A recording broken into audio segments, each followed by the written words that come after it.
प्रणाम बाबूजी। खुश रहा। अरवो के प्रणाम। अरे हम विदाई करावे आइल बनी।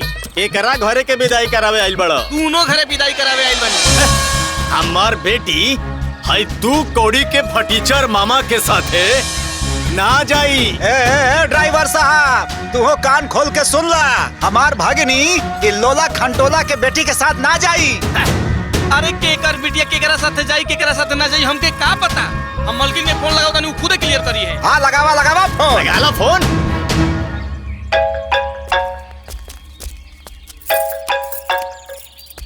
हेलो का हो पटफोरन? अरे मालकिन हम यहाँ चीन पाकिस्तान के तना तनी में एकदम फंस चुकल बनी। अरे ये दोनों पार्टी एक साथ भेजे के तैयार है ना। रउआ पहले क्लियर करी केकर बेटी केकरा साथे जाई या केकरा साथे ना जाई। हाँ तक कहता उन लोगन से हैं कि बंटवारा उनकरे घरे में भयल बा, अरे हमारे घरे में नहीं भयल बा। अरे उ लोग दुगो पटदार के बेटी होकी हां, बाकी पतो हमरा ही बारी चल ना। कहता पटकोला खानदान के झूठा लोग से हैं इज्जत से लोग विदाई कर दे ना, तो जैसे दामाद लोग लेवे ना गई ना वैसे ही गाड़ियों हम वापस करा दे। नौटंकी करे लोग जा। हां कह दे। ठीक बस समझाओ तनी रुका। देखा मालकिन कहली है कि विदाई करावे के पता करावो ना तो हम अपन गाड़ी लेके जाता नहीं। चल जालिन नहीं हरे लोगन तो उन्हा लोगन का यहाँ आवे का मन ना करत। आवे द लोगन के आवे तक कुल चर्बी निकालब लोगन का। काहे से कि हम जानता नहीं तू एकदम लापरवाह हो। ध्यान से जइहा, एक के गाड़ी में जाए के बा, डरिया मत। हाँ हाँ टाइम टाइम से दवाई खात रहिया। हाँ बाबूजी समझाए भी इनका के हम सब समझा और सुनो उज्जरत मोरा सब पे एकदम ध्यान मत दी। ठीक नु तू अपन ख्याल रखी है और अचार ना भाई संगे भेज दी है। ए मामा तू यही जा रही है जइहा मत, काहे कि माहौल कुल ठीक नहीं के यही जा। हाँ तू गाड़ी में ख्याल से जइहा, सथवे जात हूँ। हे भगवान जे हमार बबीता बेटी के फुसला के गलत घर में बियाह करवा देलस उनकर ध्यान रउवे राखब। अरे एगो लड़ाकिन सास के घर में बियाह करा के हमर बेटी के जिंदगी बर्बाद कर देलस रे दादा। हे भगवान रउआ के त कुल बुझाता कुल देखता नहीं। अरे जे जैसन करी ओइसन भोगी। अरे जौने घर में हम अपन बिटिया के जुत्ती न जाए दी वही घर में हमार बिटिया के बियाह करा देलक। ई सब केहू के सजा दी है भगवान। का सजा दी है चाची? तू और तोहर भाई मिलके एकल ही सास के खुटा में हमके बांध देले लो। हाँ तू तो हमार बहन होके वही कलही के घर में हमार बियाह करवा देलू। काहे ना बंधवाई? हाँ तोहर माई तोहर मामा हमनी के जैसे धोखा देले वैसे धोखा हम दे देनी, जो जैसा उसको वैसा। ए बुझिया अपन माई के चाल चलन मत सी बुझाइल। हाँ काहे हमार चाल में कौन खराबी बा?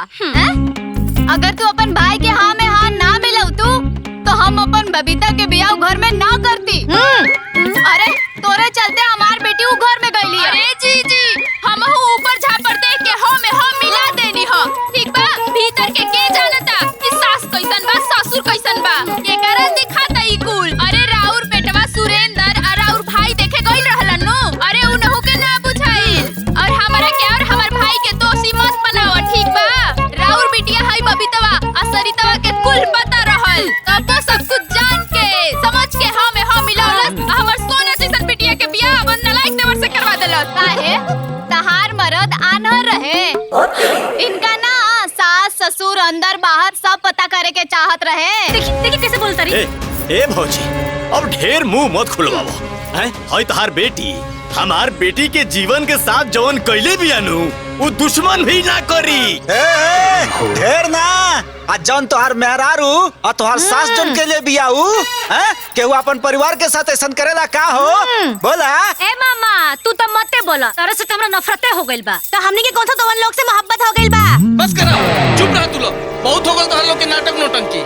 चले के चलो ना तो अपन गाड़ी लेके चल जाई। अरे चले के बाहर चलो तनी जा भाई। हां चले सुना उन लोगों से बतियावे के कोनो जरूरत नहीं है। वो लोगन के मुंह लगन के कोनो जरूरत नहीं। कहती हम क्यों कटाव ना साहब।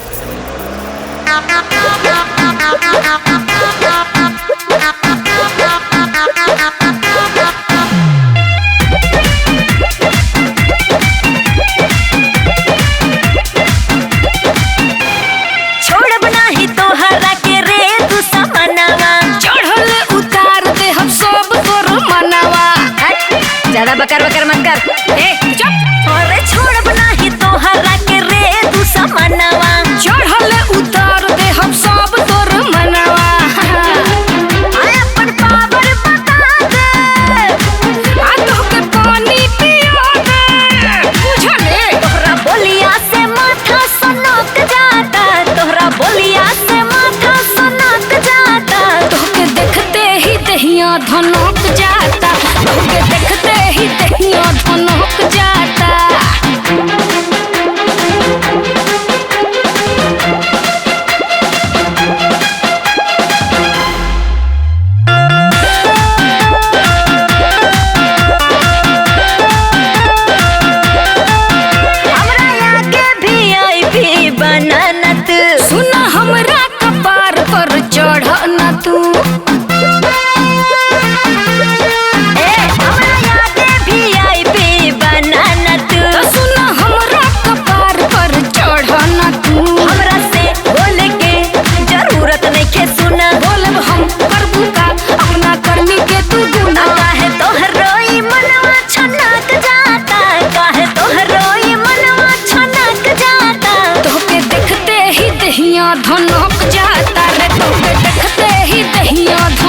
मौज हाउ तुझे बड़का महारानी के ताज हाउ ताज होगा ताज है हम जानी ले तू धोखेबाज हाउ का बड़का महारानी के ताज हाउ बोलबू तो तोहरा के अरे देहब हम समझाई जैसन जे करी ऊ अरे वैसन ही तबाई देख दुश्मनी पनक जाता तोके देख दुश्मनी पनक जाता तोके देखते ही दहिया धनक जाता तोके देखते ही दहिया धनक जाता तोके देखते ही दहिया धनक जाता रे तोके देखते ही दहिया धनक जाता।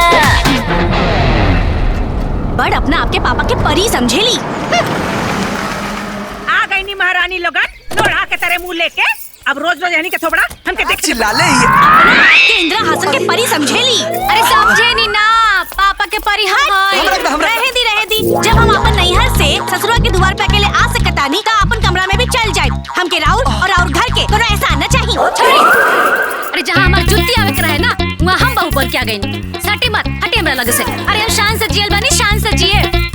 बाबूजी बड़ी आलू गोड़ छुए बदे हैं तो लोगन से गोड़ छुआ के ना हमनी के स्वर्ग का सीढ़ी ना मिल जाई। महारानी कैसे आलू हो आवा के तना आलू बड़ी नाटक में ले लोगन आ तू हो अच्छा तो तू बड़का खानदान से आलू बड़की बिटिया अखिया फोड़ी दे कबूतर हैं जा घर कुल पड़ता रखा जा मजा बड़ी आलू लोगन जैसा दिखाओ बदे हैं तू कहां से रे आलू बुढ़िया कहीं की अरे पाक पाक पाक भाग तू एकर अरे एकर से जा गोल लगे खातिर तरसत नहीं की क्या हो अरे जा नहीं तो बड़ा आलू कौन लगा देख ला यानी का हमका गुड़िया कथे हो इनका घमंड देखा हो गया तार वाली हैं मिल गई करे जाके ठंडक। अच्छा हो तोहनो लोगन के बोली और लगल का हो हां बड़ा मेहरी वाला हो गईला लोगन हो दादा।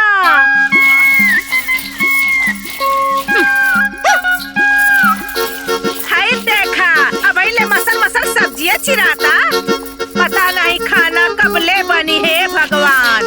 अरे हमार तो किस्मते खराब रहल है बड़का लड़का कबिया भिख मंगा खड़े हो गई और छोटका कबिया बड़बोला खड़े हो गई। अरे हम अपना माई बाप के इज्जत जोगावत रहनिया न तो ऐसा ससुराल में कब्बो ना रहती लात मार के चल जाई। हे भगवान जिन जानी हमरा साथे धोखा कैली ना हमरा साथे घात कैली ना वो ऊपर पड़ो जे हमरा पे ऊपर डाले ना ओके माटी लाग जाओ और जे हमरा के भीख मंगा कहे वो भीख मंगा हो जाओ भीख मंगा। अरे तू हमरा के भिख मंगा खा लिया अरे तो हिम्मत कैसे भइल भिख मंगा कहे के अरे तोहनी के तो मुंहे लगा बेकार बा निर्लज बाड़ी सन बनाओ लोगन ठूठा ये दोनों के दोनों एकदम चढ़बाकी ने बाड़ी सन। हे भगवान जी राहुल सामने ये दोनों झूठ ना बोलिया यही खातिर मोबाइल में रिकॉर्डिंग लगा के रख देत पानी। हाँ अब एकनी के मन में का बानर हमरा के कुल पता चल गई।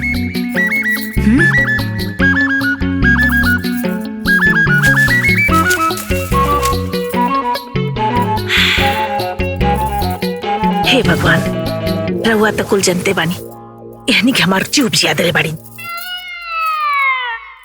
भगवान जी एकनी के उठा ली माँ दी एकनी के हम ना राउर के 21 रुपया के लड्डू चढ़ाए। हाँ भगवान जी मान जी भगवान जी।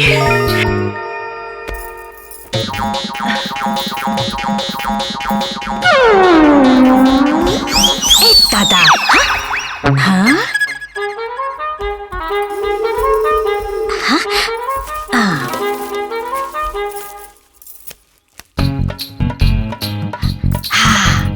रिकॉर्डिंग तो चालू बा। भगवान जी के सामने बुढ़िया झूठ ना बोली हुई है। हाँ आवाज भी रिकॉर्ड हो गई बा। अब बस वो छटंकी के मन में का चल रहल बा वो जाने के बाकी बा।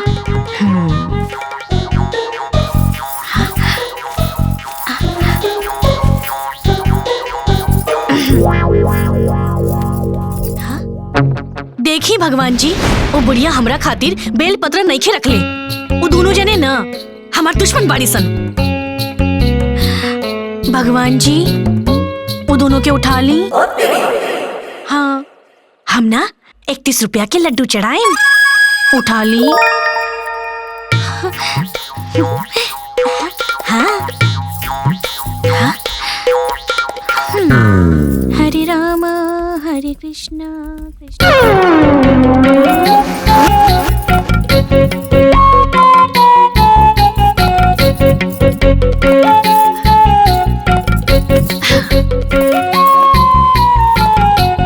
जय हो भगवान जी। ये दोनों हमरा बारे में का सोचो तारी सन, सोच के प्रति सच्चाई अब ये मोबाइल में खुली। जय हो भगवान जी। हाँ? हाँ? हाय दूगो फूल। भगवान जी वो दोनों ना मोटकी या बुढ़िया हमरा के देख के ना थनकत तारी सन। हाय देखी ना दूगो फूल छोड़ले बाड़ी सन हमरा खातिर, पूजा करे खातिर। रउआ बताई ना हमरा पूजा कैसे करब? भगवान जी एगो काम करी, वो दोनों के ना मोटकी या बुढ़िया के ना मुआ दे। हम रउआ के ना 51 रुपए के ना लड्डू चढ़ाई। प्लीज भगवान जी मुआ दी। हाय सुनी अपना माई और भौजाई के करतूत। ले सुनी भगवान जी एक निके उठा ली, मुआ दे एक निके। हम रउआ के ना 51 रुपए के ना लड्डू चढ़ाई। बताई जी, अरे के कर पता अपना सास के मुँह खातिर मन्नत मांगी जी। वो बोड़िया 21 रुपया के और वो छटंगी 51 रुपया के लड्डू चढ़ावा के कहा दिया। वो काहेला राउर मेहरारू के मोला पे। अरे रउआ मर्द है कि का है जी? अरे हमरे प्रति घर में का चल रहा बा, कुछ पता बा? हम कबो कुछ बोलने बानी केहू से कुछ कहले बानी। हमार मौला के इंतजार करता सब लोग। झगड़ा झंझट तक ठीक रहे, बाकी हमरा मेहरारू के मुआवे खातिर मन्नत मांगता लोग। ये बर्दाश्त से बाहर हो। ये बात के फैसला हो के रही और सब केहू के जवाब देवे के पड़ी। अब वो लोग के हम बताए जौन लोग 3-5 करत हुआ ना। तो रुक, वो लोग के हम बतावत हई। बाप भोला कहाँ बड़ा था रे? देखा बड़े बुलावत हुआ बाबूजी, आज कुल फैसला होइए जाई। जाई? कहाँ बड़े? निकल बाहर। जोरू के गुलाम बन के बड़ा था। क्या जोरू के गुलाम है? तू हवे और तोर भाई का बोला तड़ा हो? अब बोला। अरे तोहन लोग के मेहरारू जौन करत है ना, ठीक ना करत है। अब हम जौन कहत ना सुना, जौन है छोटकी है ना माई और हमर मेहरारू मारे के प्लानिंग में बाई। ये तो हम पूछे आई नहीं हो। हमारा नहीं के बुझात कि कौन पतो अपन सास के मरे खातिर पूजा पाठ करेले। ए बाबूजी, माई के साथे साथे ना भौजियो तो हमरे मेहरारू के मरे खातिर दुआ मांगत ताड़ी। ऐसन करे के चाहला का? अच्छा, हमरे पास रिकॉर्डिंग भी हो। तार मेहरारू जौन कइले बड़ी ना, ओहू के रिकॉर्डिंग हमरा लगे बा। हां त हमरा हम पास रिकॉर्डिंग बा, केहू झुठला ना सकी। अच्छा, तो हम लोग के मेहरारू के पोल खुल गई, हमहू माई के पोल खोल दे। अरे मौका, तो हनी के मेहरारू ना हमार बुढ़िया के पैर के धूलो ना है। अरे जी रउआ चुप रही। अरे पहले तो हम कुछ ना कले रहनी है, लेकिन आज खुल के कह डाली। हे भगवान जी, हे शंकर भगवान, उठा ले दोनों के, उठा ले। मुआ दे कनी के, मुआ दे। ए बुढ़िया, हमरा के श्राप देलू ना तो ठीक ना होई। क्या होई हो? जे कहेगे बा एकरा के कहे। तू दोनों जना हमरा के मुंह के कहे के तो देखा। तू दोनों जना के नानी नहीं याद दिला तनी तो हमरा नाम सरिता ना। हां त अभी याद दिलावा ना, हम त अभी कहा तानी। ए भगवान जी, दोनों के उठा ले दोनों के उठा लो। ते भाई रे के दुश्मन रे, तोरा जैसन बहन उफाड़ पड़ो। और बुढ़िया हो चल, ते बुढ़िया हमर मरे के भगवान से काम ना करत ले, ते ही मर। ए भगवान जी, दोनों के मुंह आता। अरे तू तो मंदिर में आरती करत रहलू है ना। तू बोले के बात हट जाओ भगवान से, हट जाओ सामने से। हमरा खातिर 51 रुपए के लड्डू चढ़ावे के कहत रहली। हमरा से लड़ बसन। बोल भी तो मुंह फोड़ दो। वही रे मेरे दोनों के मुंह आते। छोड़, आज तोनी के बारे में पूरा गांव जवार का नाम बता दनी तो फिर कहिया कर। अरे ते का बताई बे, हम बताई भाम, रुक जा। अरे जा पड़ी तो जो सन। अरे तोहनी के लाज में अरे चुप बढ़िया, पूरा गांव के बताई। चल चल चला सुन। अरे आओ हम तो कहा थे कि वो पीछे पीछे आवत नहीं हां तोहार। आ जा भी सन, रुका सन। अरे जब से तो हनी के मेहरारू ए घर में आइल बड़ी सना, बात हो गइल बा। हमरा से लड़ा का बोले तू हमरा से लड़बे?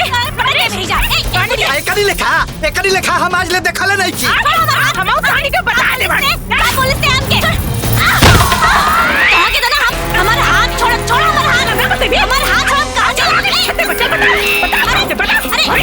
अरे छटंगी के तो पहले एक मुंह तोड़ दे भाग। आज तो सब फैसला हुई है कि हम दोनों का मन बदलो। छोड़ हमने के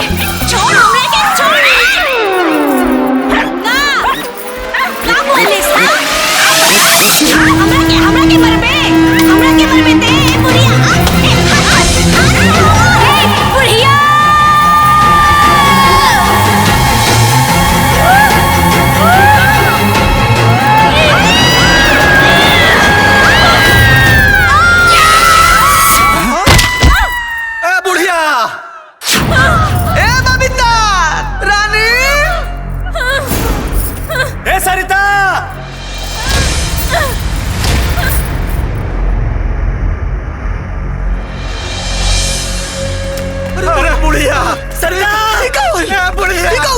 तो गए सरता बबीता छोटी की अरे बुढ़िया अरे सरता बबीता बुढ़िया अरे बाबूजी बबीता काली को बबीता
तीनों आत्मा के कहाँ ले जाए के बा? चित्रगुप्त जी के आदेशानुसार स्वर्गलोक में। वाह, अवश्य ही तीनों पुण्यात्मा हवन। अमनियों के कितना सौभाग्यशाली बानी सन कि पुण्य आत्मा ईसन प्राण के ले जाए के सौभाग्य मिलल बा। अब देखा स्वर्ग में ई लोगन के पुण्य बल कितना प्रबल रहा था।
प्रणाम देवर्षि।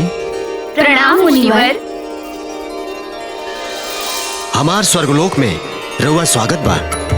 हम तो अपना भ्रमण मार्ग पे रहनी है, लेकिन देवराज राहुल जोनी स्वर्ग लोग बाटे ओकर अद्भुत छटा अलौकिक दृश्य हमरा के अपना और आकर्षित कर लिया। चली यही बहाने राहुल दर्शन के सौभाग्य तो प्राप्त भइल। हे देवर्षि, हमार स्वर्गलोक के बारे में रउआ के तो मालूम बा। तीनों लोक में सबसे मनमोहक हमार स्वर्गलोक बा। वाह, यहाँ के पेड़ पौधे, नदी, तालाब, गीत संगीत, चारों तरफ पुष्प, इतना मनमोहक दृश्य। और देवर्षि, रउआ तो जनते बानी कि समस्त देवता लोग एजा निवास करेलन और आज तक इस स्वर्गलोक के सुख और शांति भंग ना के पौलस।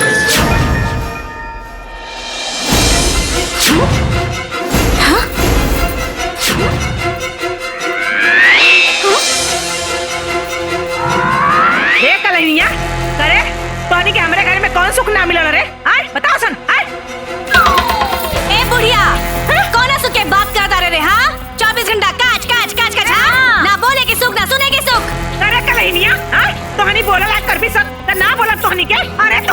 बात सुन के हमार कपार बाकी बरे बाप रे बाप, बोलहु में पाबंदी लगे का है दादा? सात झाड़ू से बाहरी सब सास के और ऐसे ससुराल के। अच्छा तो हम झड़ुआ लेके पहाड़ पे चल लू। अरे चुप हो जा। अरे झड़ुआ ले कुड़िया, चुप हो जा रे। अरे जा कुड़िया, ये कर के अरे हम भाई तोरा नियन मिले नहीं केहू के भी सास रे, पीछा नहीं छोड़ा तारी फोटा के लिपास रे। अरे तोरा नियन मिले नहीं केहू के भी सास रे, पीछा नहीं छोड़ा तारी फोटा के लिपास रे। सात जन्म नहीं मिले रे चुरैनिया, तोरा नियन केहू के बहू। आओ काट में रहू तोर होई हऊ, कंट्रोल में रहू तोर होई हऊ। आओ काट में रहू तोर होई हऊ, कंट्रोल में रहू तोर होई हऊ।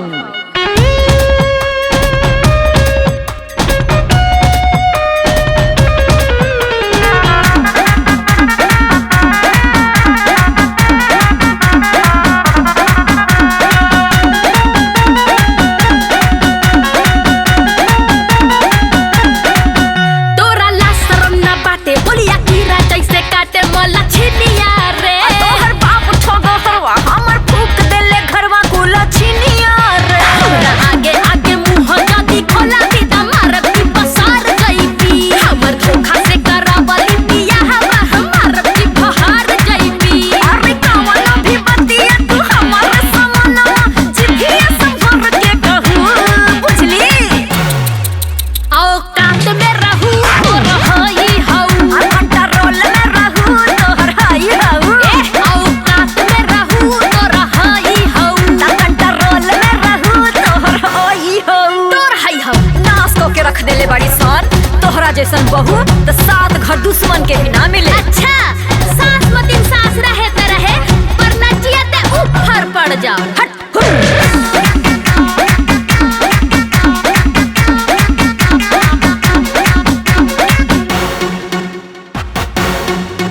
ए बुड़कुपली एही खैया मारब दाब के नटैया एही छानवा। तोरा चर्बी बाटे चढ़ल, तोरा बहुते बाटे बढ़ल, सुन मनवा। इना भइली दुनो माथा के बोखरवा बोखरवा उतार देबे रे। सुन एको छन लागी ना समैया, इहे करी निसार देबे रे।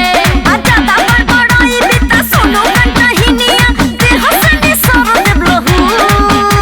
समाजो समाजो आओ काट में रहू तोर होई हऊ, कंट्रोल में रहू तोहर होई हऊ। आओ काट में रहू तोर होई हऊ, कंट्रोल में रहू तोहर होई हऊ होई हऊ। ऐसा लगता है कि मोर के कूट दी। ए दुष्ट आत्मा, का है सब? तू लोग यहाँ कैसे आ गई लो? हमनी के हमनी के यहाँ हमनी के कैसे? यहाँ कैसे? ई कौन जगह है? स्वर्गलोक। हाँ? स्वर्गलोक? स्वर्गलोक? हाँ, माने हमने के ए रवा काहे रोता नहीं? अरे परेशान काहे होत बाड़ू? हाँ। मोनी तो मोनी, बाकी स्वर्गलोक तो आ गई नी। चलिए लोग कहाँ? देवराज इंद्र के समक्ष। अरे बाप रे बाप, अरे बाप रे कितना बढ़िया लागता स्वर्ग। अरे बाप रे। हाँ ये लोग क्या? देवराज इंद्र पधार रहल बानी। इंद्रदेव जी साकारं भुजगशयनं पद्मनाभं सुरेशं विश्वाकारं गगनसदृशं मेघवर्णं शुभांगं।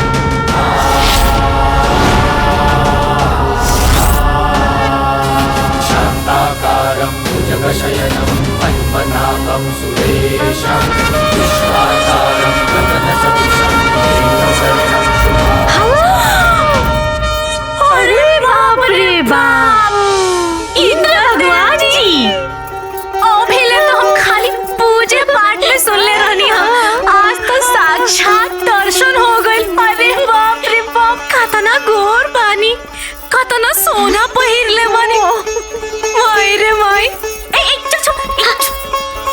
प्रणाम इंद्रदेव। अरे बाप रे बाप, खाली है ऊपर से नीचे तक सोने हो दादा। अरे बाप रे बाप। इंद्रदेव जी, इंद्रदेव जी, इंद्रदेव जी, प्रणाम इंद्रदेव जी।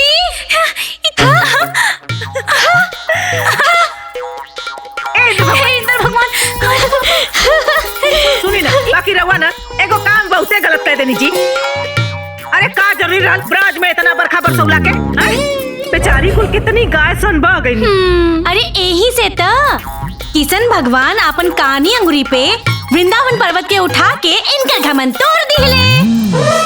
यही से तो राहुल ना धरती पर ना मंदिर ना बनेला, पूजा होला। मूर्ख मानव, बंद करा अपन मूर्खता। अब रउआ कौन भगवान जी है जी? बताई बताई बोलिए। अग्निदेव।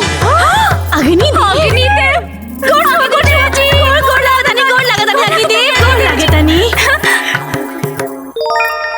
अग्निदेव, रउआ इतना खिसियात काहे बनी जी?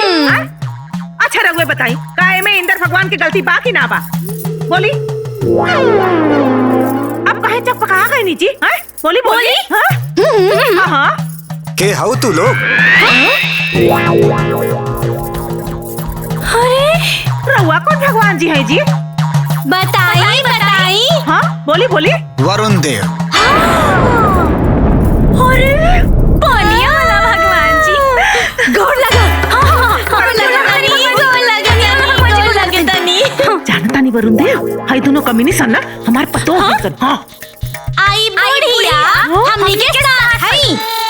मृत्यु लोक में सास और बहू के रिश्ता ऐसने होखे लगा। अरे इंद्र देव, अरे नीमन रिश्ता खातिर ओ लायक पतो होता होके के चाहिए। सासू तो होए के चाहिए। अरे हाय देखा हो, अरे कितनी सुंदर बाड़ी जा हो। अरे रंभा जी, उर्वशी जी, मेनका जी, अरे बहुत सुंदर बाड़ू लोग हो। देखा सा। अरे कितनी सुंदर बाड़ी लोगन। खाली लिपस्टिक पोत लेला से क्यों सुंदर ना हो जाला? ये लोग सुंदर बात का हमरा माता के खेल निकाली लोग। अरे सुंदर वालो तो अपना घरे रहो लोग, हमनियों के ना अपना बजट में सुंदर है मानी जा। तब का दोनों लोगन के हर बात में आपस में लड़ाई, ये उपद्रव का है? अरे इंद्र भगवान जानता नहीं। अरे रउआ सुने ना तो जैसे हमार कपार हिल गइल बा, रउरो हिल जाई है। तो सुनाई ना।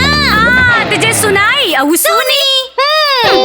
देख लही भगवान जी, देख लही। अरे हमरा बोले से पहले यानी के करजा में आग लग गई है। और हाई बड़की के तो पूरा खानदान एक नंबर के छोटा। अरे हमार बेटा के ब्याह में 4 तोला के सिकड़ी तय रहे।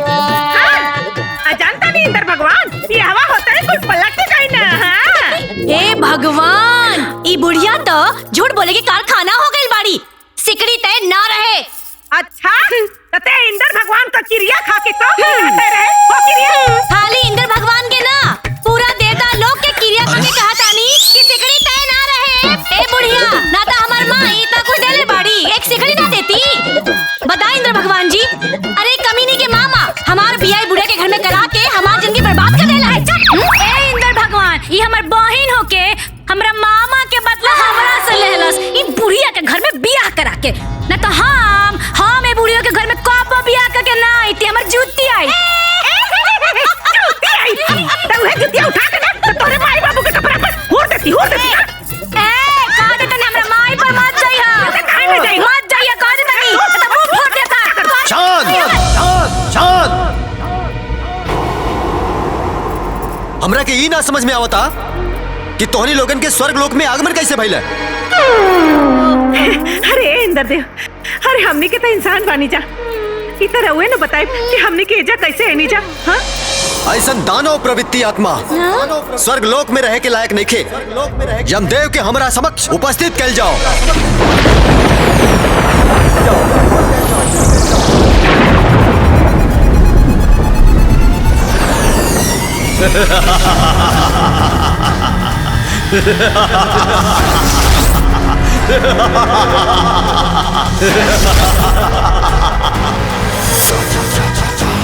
चित्रगुप्त जी लिखे, रमेश नाम के एगो व्यक्ति रहे, वो बहुत उदंड रहे। ओकर उदंडता से ओकर पिताजी ओकरा से बहुत ज्यादा परेशान रहा। ओकर पिताजी माई ना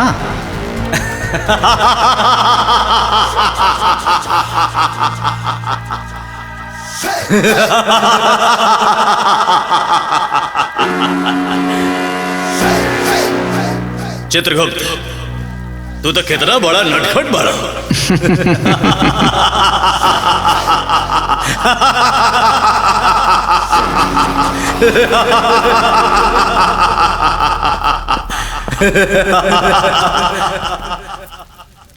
यमदेव के जय हो। यमलोक में तुहार स्वागत बा मातली जी। बहुत बहुत धन्यवाद यमदेव जी। एजा आवे के प्रयोजन बतावा। देवराज इंद्र जी रुआ के यथाशीघ्र बुलावले बानी प्रभु। देवराज के बुलावा यमदेव के?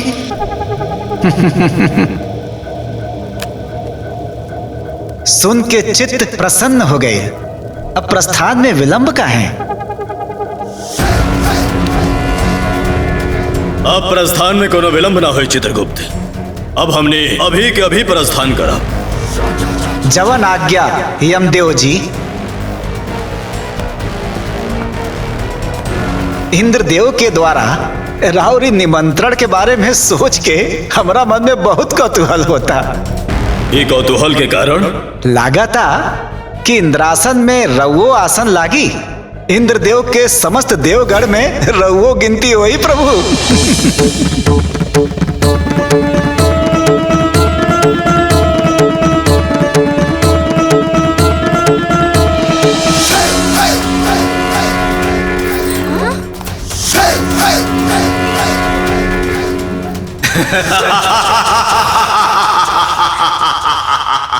यम है हम।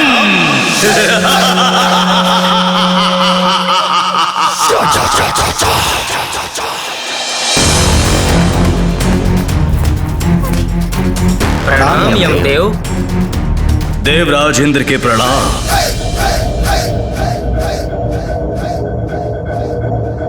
आसन ग्रहण करिए यमदेव।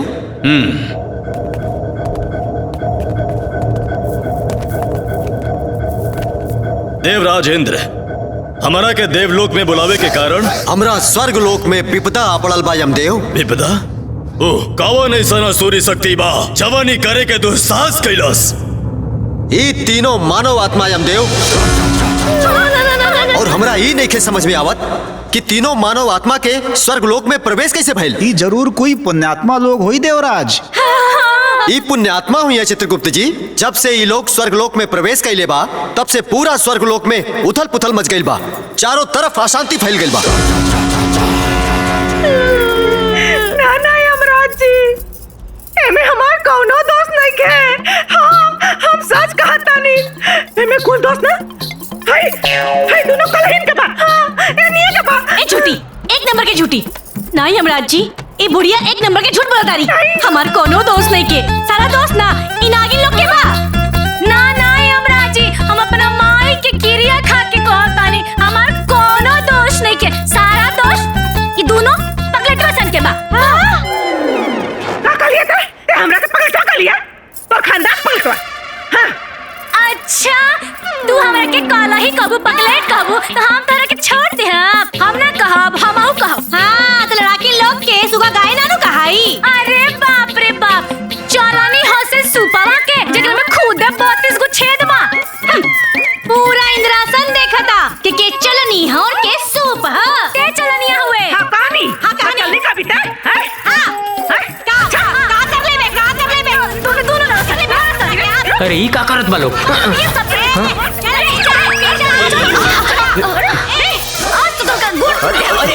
अरे सब कहाँ में बा?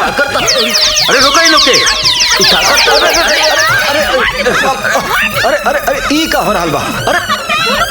अरे कोई रोका इन लोग के। नारायण नारायण। देवराज, आपके स्वर्ग लोक में तो अत्यधिक शांति बाटे। आज टोनी के सिखा के। आज टोनी के मुंह तोड़ दे। हमरा समझ तू लजी है। काट दनी।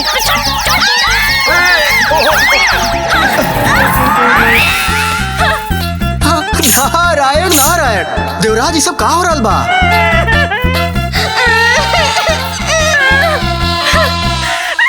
अरे हटी यहाँ से।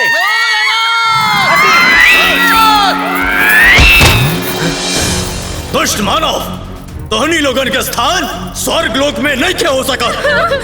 चित्रगुप्त जी प्रभु। ये दुष्ट आत्मा लोग के कर्म फल के हिसाब से नरक लोक में मिले वाला यातना के बारे में बताई। क्षमा करें प्रभु, हम अभी संशय दूर कर देता नहीं।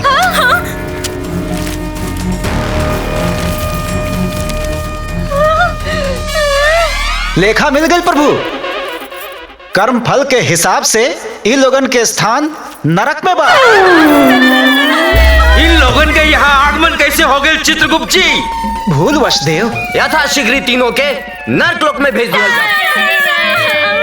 दुष्ट आत्मा के कर्म फल के हिसाब से नरक लोक में मिले वाला यातना देख के बताएं। जी प्रभु।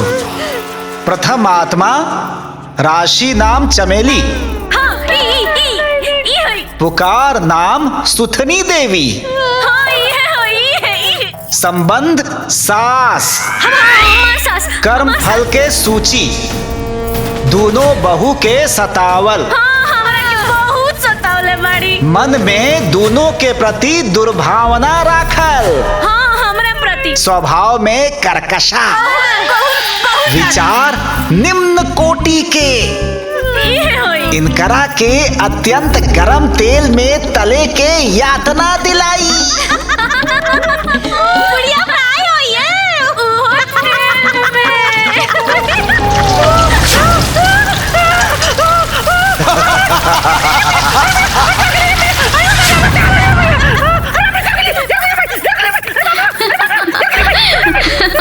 भगवान जी, ये सब झूठ हुआ। हम क्यों के नहीं कर सतावले बाड़ी? नहीं, झूठ बोलत दिया। हमरा के बहुत सतावले बाड़ी, हमरा माई के बहुत गरियोले बाड़ी। हाँ यमराज जी, ई झूठ बोलत तारी। हमरो के सतावले बाड़ी, हमरो के गरियोले बाड़ी। बुढ़िया अरे कमीली, तेरे घर को बिता। देखी सुनी, फिर से घर की गरियाना तारी, कमीनी कहा तारी। देखी ना भगवान जी, अरे इसको हमारे संगे अन्याय होता। वो जो हमारे धरती पर जा साहब पड़े ना, वो बिना सबूत के सजा ना देवेला। तो ये चित्रगुप्त जी, रउआ जो सब बन के सजा सुनाओ तानी ना, रउआ लगे का सबूत बा कि हमें यानी के सतावले बाड़ी? हमनी के यहाँ से मृत्यु लोक के हर जीव के हर कर्म पे नजर रखिला सा। नजर रखिला? कैमरा लगौले बाड़ी का? ई का होता?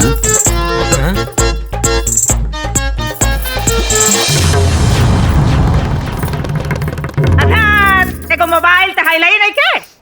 कैमरा कहाँ से लगवा देगा? अरे इतना दूर से धरती पर कहाँ से लौकी जी? यानी मानव, अपन मूर्खता पूर्वक बात बंद कर।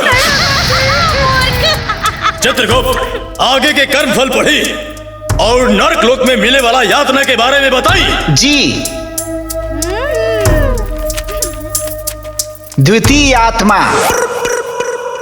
राशि नाम पिंकी, पुकार नाम बबीता देवी, संबंध बड़ी बहू, कर्म फल के सूची, सास छोटी बहन के सतावल, दोनों के प्रति दुर्भावना राखल, विचार एकदम निम्न कोटि के, एकदम निम्न के। इनकरा के खौलत गरम पानी में यातना दिलाई। अंडा नियन खुद को बुलाई वो।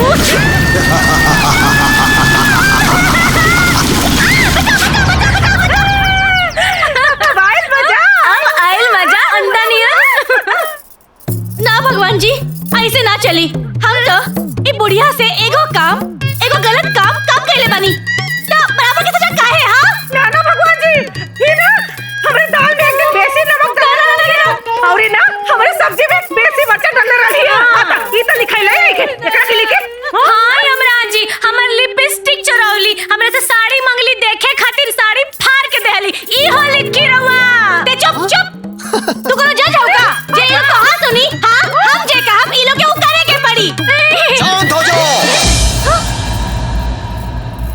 जीवन के कर्म के लेखा जोखा रखे के उत्तरदायित्व सिर्फ चित्रगुप्त जी के हाँ। तू लोग निर्णय नहीं के ले सकत। तो ठीक बा, रउआ हमरा खातिर एगो वकील बुला दी। अब उहे हमरा तरफ से बहस करी। असंभव। चित्रगुप्त जी अमदेव। अगला यातना के कर्म फल के हिसाब से ओके नरक लोक के यातना बताई। जी प्रभु। तृतीय आत्मा, राशि नाम सुगनी, पुकार नाम सरिता देवी, संबंध छोटी बहू, कर्म फल के सूची सास और बड़ी बहन के साथ दुर्व्यवहार, अति घमंड, मन में दुर्भावना, विचार अति निम्न, ए जीवात्मा के जिंदा आग पर भूने के यातना दिलाई।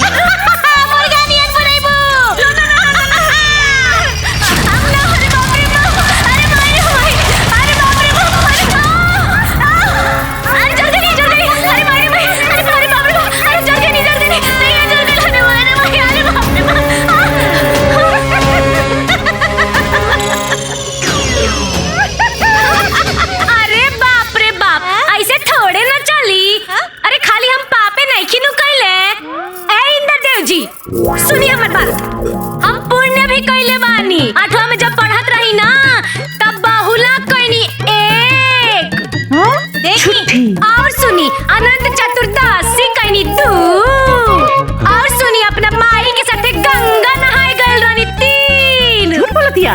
इतने ना, ब्याह के बाद ना हर साल तीज करत रही। 4 गो पाप और 4 गो पुण्य। 4 में से 4 गए। हाँ, 4 में से 4 घटा दी, बचल 0। पाप और पुण्य बराबर। हिसाब क्लियर।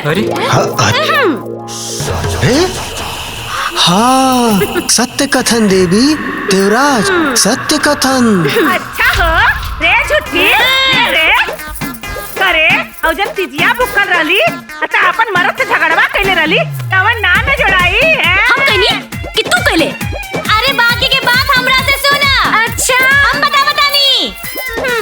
जहिया बहुला भुगले रहलू हा त चुरा के रसगुल्ला ना खाइले रहलू हा, और अनंत चतुर्दशी के दिन पंडित के खाना खाए से पहले ही खाना खा लेलू हा। हम खैनी वो कहां जड़ाई। हम खैनी तू खैलू अरे हमनी से झूठ बोल के अपना मरद से झुमका करौले रहे तो सजा मिली। ए बुढ़िया चुप, तू दोनों के दोनों ना झूठ बोलत। इनका मुंह देखा ते झूठी ए झूठी ए बुढ़िया ते झूठी। हमरा बाप के खाले रुक करके बता तनी कपार ना फाड़ दे तो हमरा माई के बारे में बता कपार फोड़ दे हम। अब देख डराइम ना छोड़ दे ना डरेबू तू कपार ना फाड़ दे तो देख ले। अब मार के कपार फोड़ दे, मुंह तोड़ दे, टांग तोड़ दे।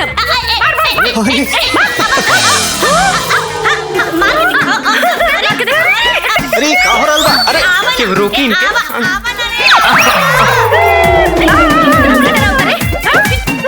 बाहर मुंह तोड़ दे, भाग तोड़ दे बाहर।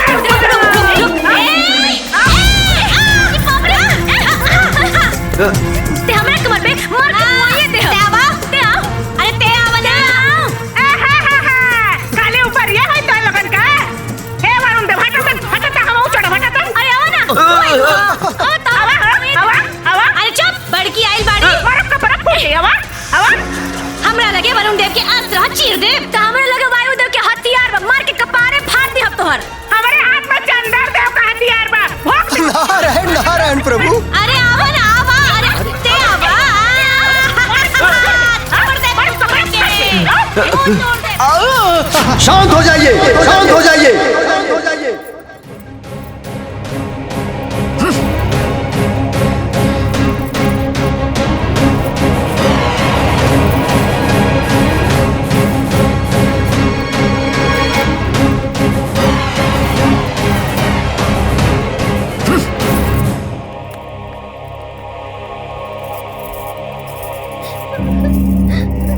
तोहनी के कारण भइल है ई सब। तोहनी के कारण बंदी बना लाई लोग के।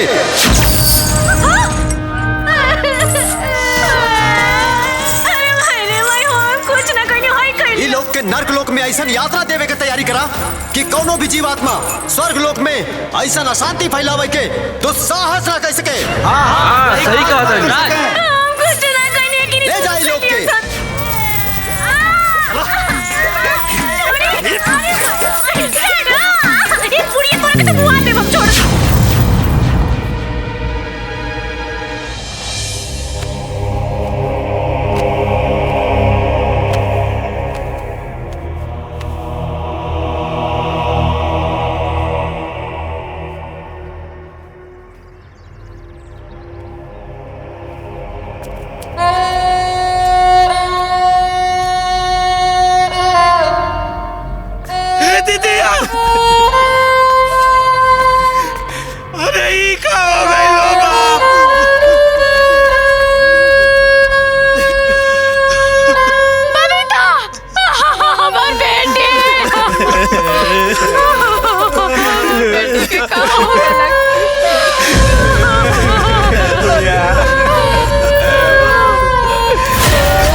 भगनी के मार के सुता दले बड़ा ड्रामा करता सन। हमरा बेटी के खा गई लेते हैं? ना छोड़ब, केहू के ना छोड़ब। हम पुलिस के बुला के ले आए, सबके जेल करा दे, सबके फांसी लगवा दे बाप। हाँ। दुआरी पर 3-3 ठो लाश पड़ल बा, अतोहन लोग आपस में झगड़ा करके हंगामा करत हवा। हंगामा नहीं करत हम, रउआ लोग हमार बेटी के मुआ देने का हम यो न करी। बाप के करेजा फाटता ना। हम आखिरी सांस दे लड़ब, आखिरी सांस दे लड़ब, बाकी इंसाफ लेके रहब। अरे ये तीनों के मौत में परिवार के कोनो गलती नहीं खे। अरे छोड़ा। अरे कैसे नहीं के गलती? आखिर 3-3 को मौत एक साथ कैसे हो सकता? ये तीनों झगड़ा करत करत छत से गिर के मरली हई, हम अपने आँखें से देखली हई। छत पर से गिर के मर जाई हंसन, इस षड्यंत्र ना हता का। ये लोगन के झगड़ा से पूरा गांव परेशान रहल हो, सब जानत बा। समझ गईला, कुछ बतावे के जरूरत नहीं बा। अरे सुनी, मृत शरीर के बहुत देर तक ना रोक करके रखे के चाहिए। अब एकरे क्रिया कर्म के तैयारी करी। चली रोई ना।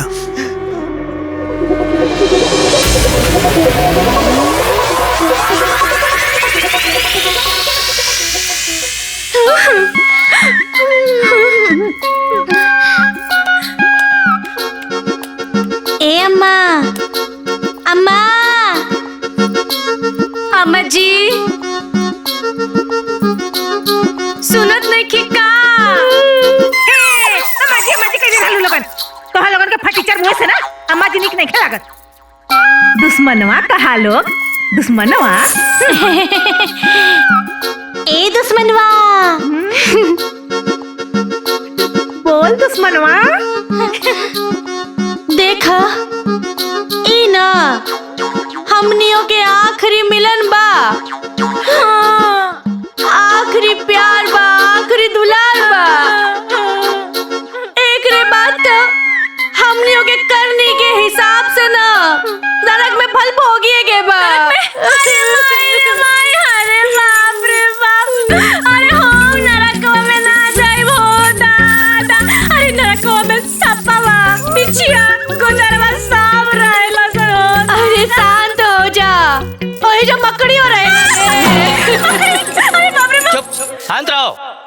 शांत के लिए रहला हो। शांत करल करला। अरे हमनी के साथ पता होगा बोलल बतियाई कठिन कले पड़ला नहीं तो। एक तो हाथ और गोड़ में बेड़ी डाल देने बाड़ा, मुंह पे ताला मार दो। ई कोनो बात है कि हमनी के बोले नहीं के देता? हां, देवराज इंद्र के आदेशानुसार स्वर्ग लोक में शांति कायम करे खातिर ये तीनों जीवात्मा के अलग अलग रखल जाओ। आज्ञा के पालन हो।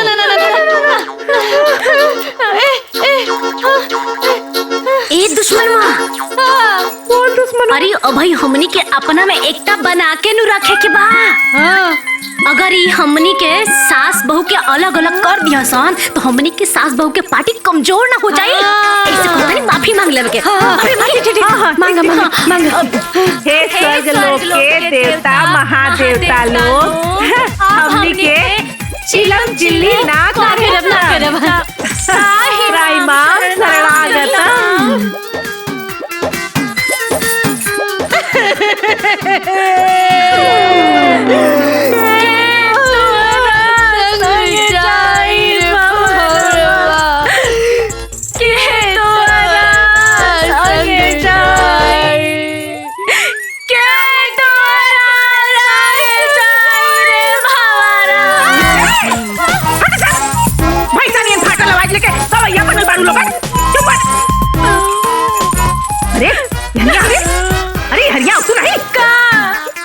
हम तीनों जने मिल के पड़ी इंद्र भगवान से माफी मांगे खातिर कहे चल के इंद्र भगवान के फुसलावल जाई।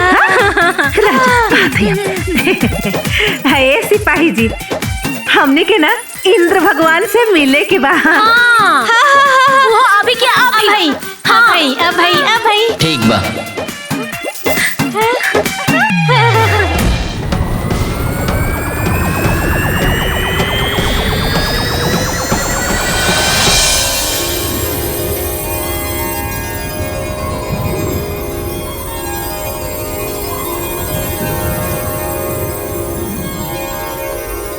चलो बाप रे बाप। प्रणाम। इंद्रदेव कहाँ बानी? भंवर लोक में बानी। चलिए।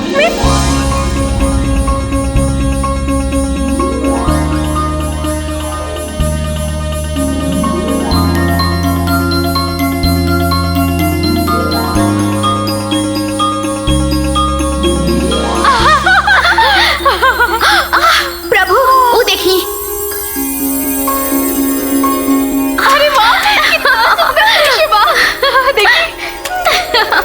आई। देवराज इंद्र की जय हो। इंद्रदेव की जय हो।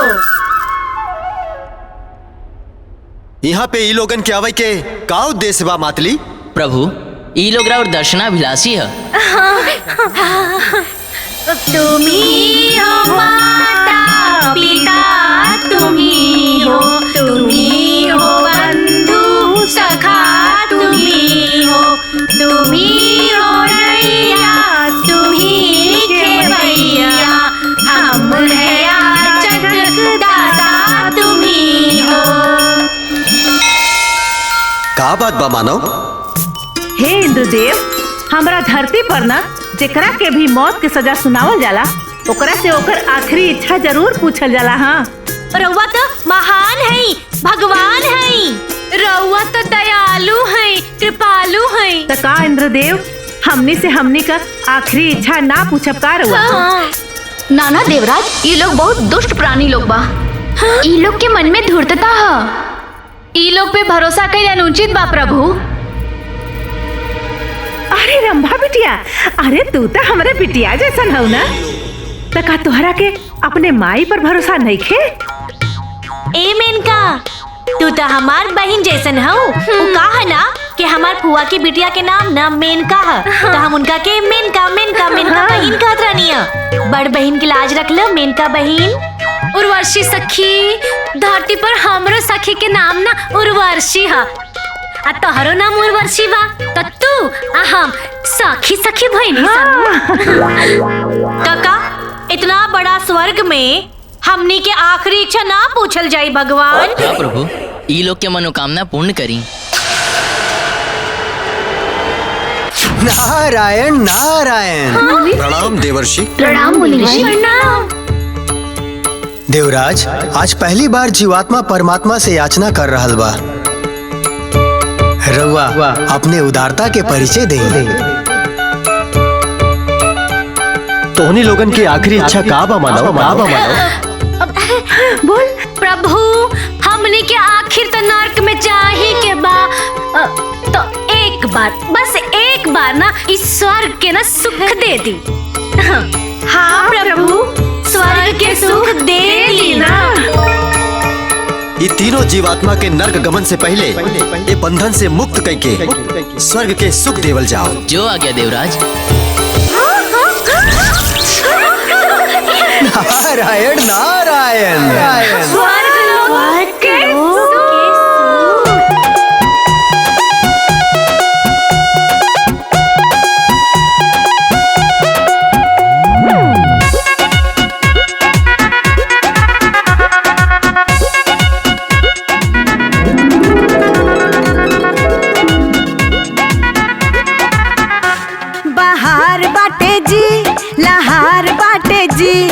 स्वर्ग के आगे धरती बेकार बाटे जी।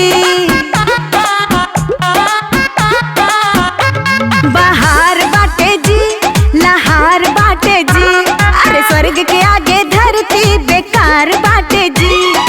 ऐसा सूझी देखी तनी है भी अति स्वागत। तीनों अप्सरा लोग हमने के स्वागत में लागल ता। लूटी लूटी ऐसा सूझी, लूटी लूटी ऐसा सूझी है स्वर्ग वाला मजा। लूटी लूटी ऐसा सूझी है स्वर्ग वाला मजा।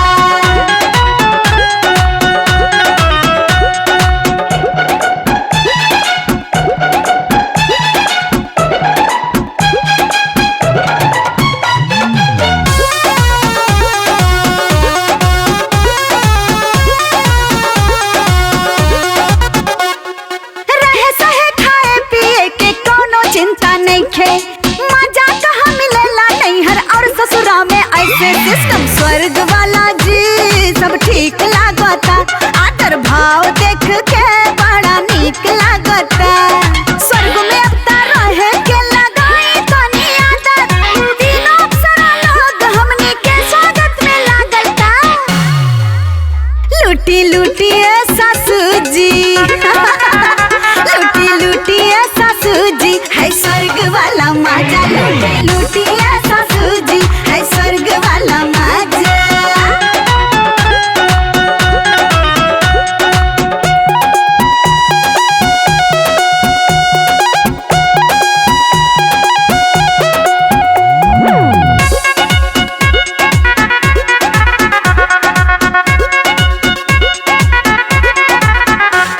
अरे बम्बई जाई, गोवा जाई, चाहे जाई दिल्ली। बाप रे बाप ऐसन सुख शांति ना कतही मिली। मौका मस्त मिलल बा चांदी खूब काटे के। कूद कूद के खुशी से अब हमनी के नाचे के। खूब उठाई मजा अपन कुछ हो नहीं खेलागत। तीनों अप्सरा लोग हमनी के स्वागत में लागल ता। लूटी लूटी ऐसा सूझी, लूटी लूटी लूटी लूटी ऐसा सूझी है स्वर्ग वाला मजा। लूटी लूटी ऐसा सूझी है स्वर्ग वाला मजा।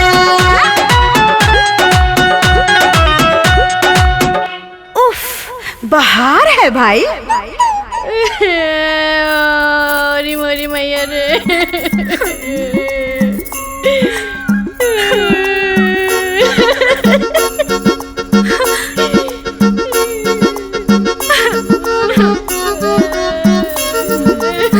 अब तो हनी फटीचर नियन मुंह बना के का बैठल बाड़ी रे। हमके गरम पानी में नहीं के उबले के। और तेरे हमके मुर्गा नियन फराई नहीं के होके के।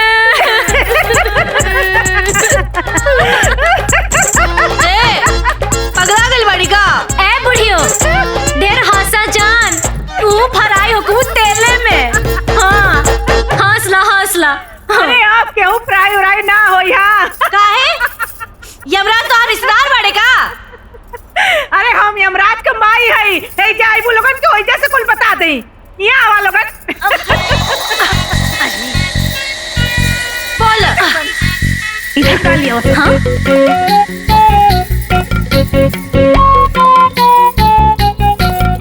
है ना। नहीं चलेगी नहीं चलेगी। ठहर जाओ। ठहरिए। देवराज इंद्र के आज्ञा के बिना इंद्रलोक में प्रवेश वर्जित बा। प्रवेश वर्जित बा। नहीं चलेगी नहीं चलेगी। तानाशाही नहीं चलेगी तानाशाही। अरे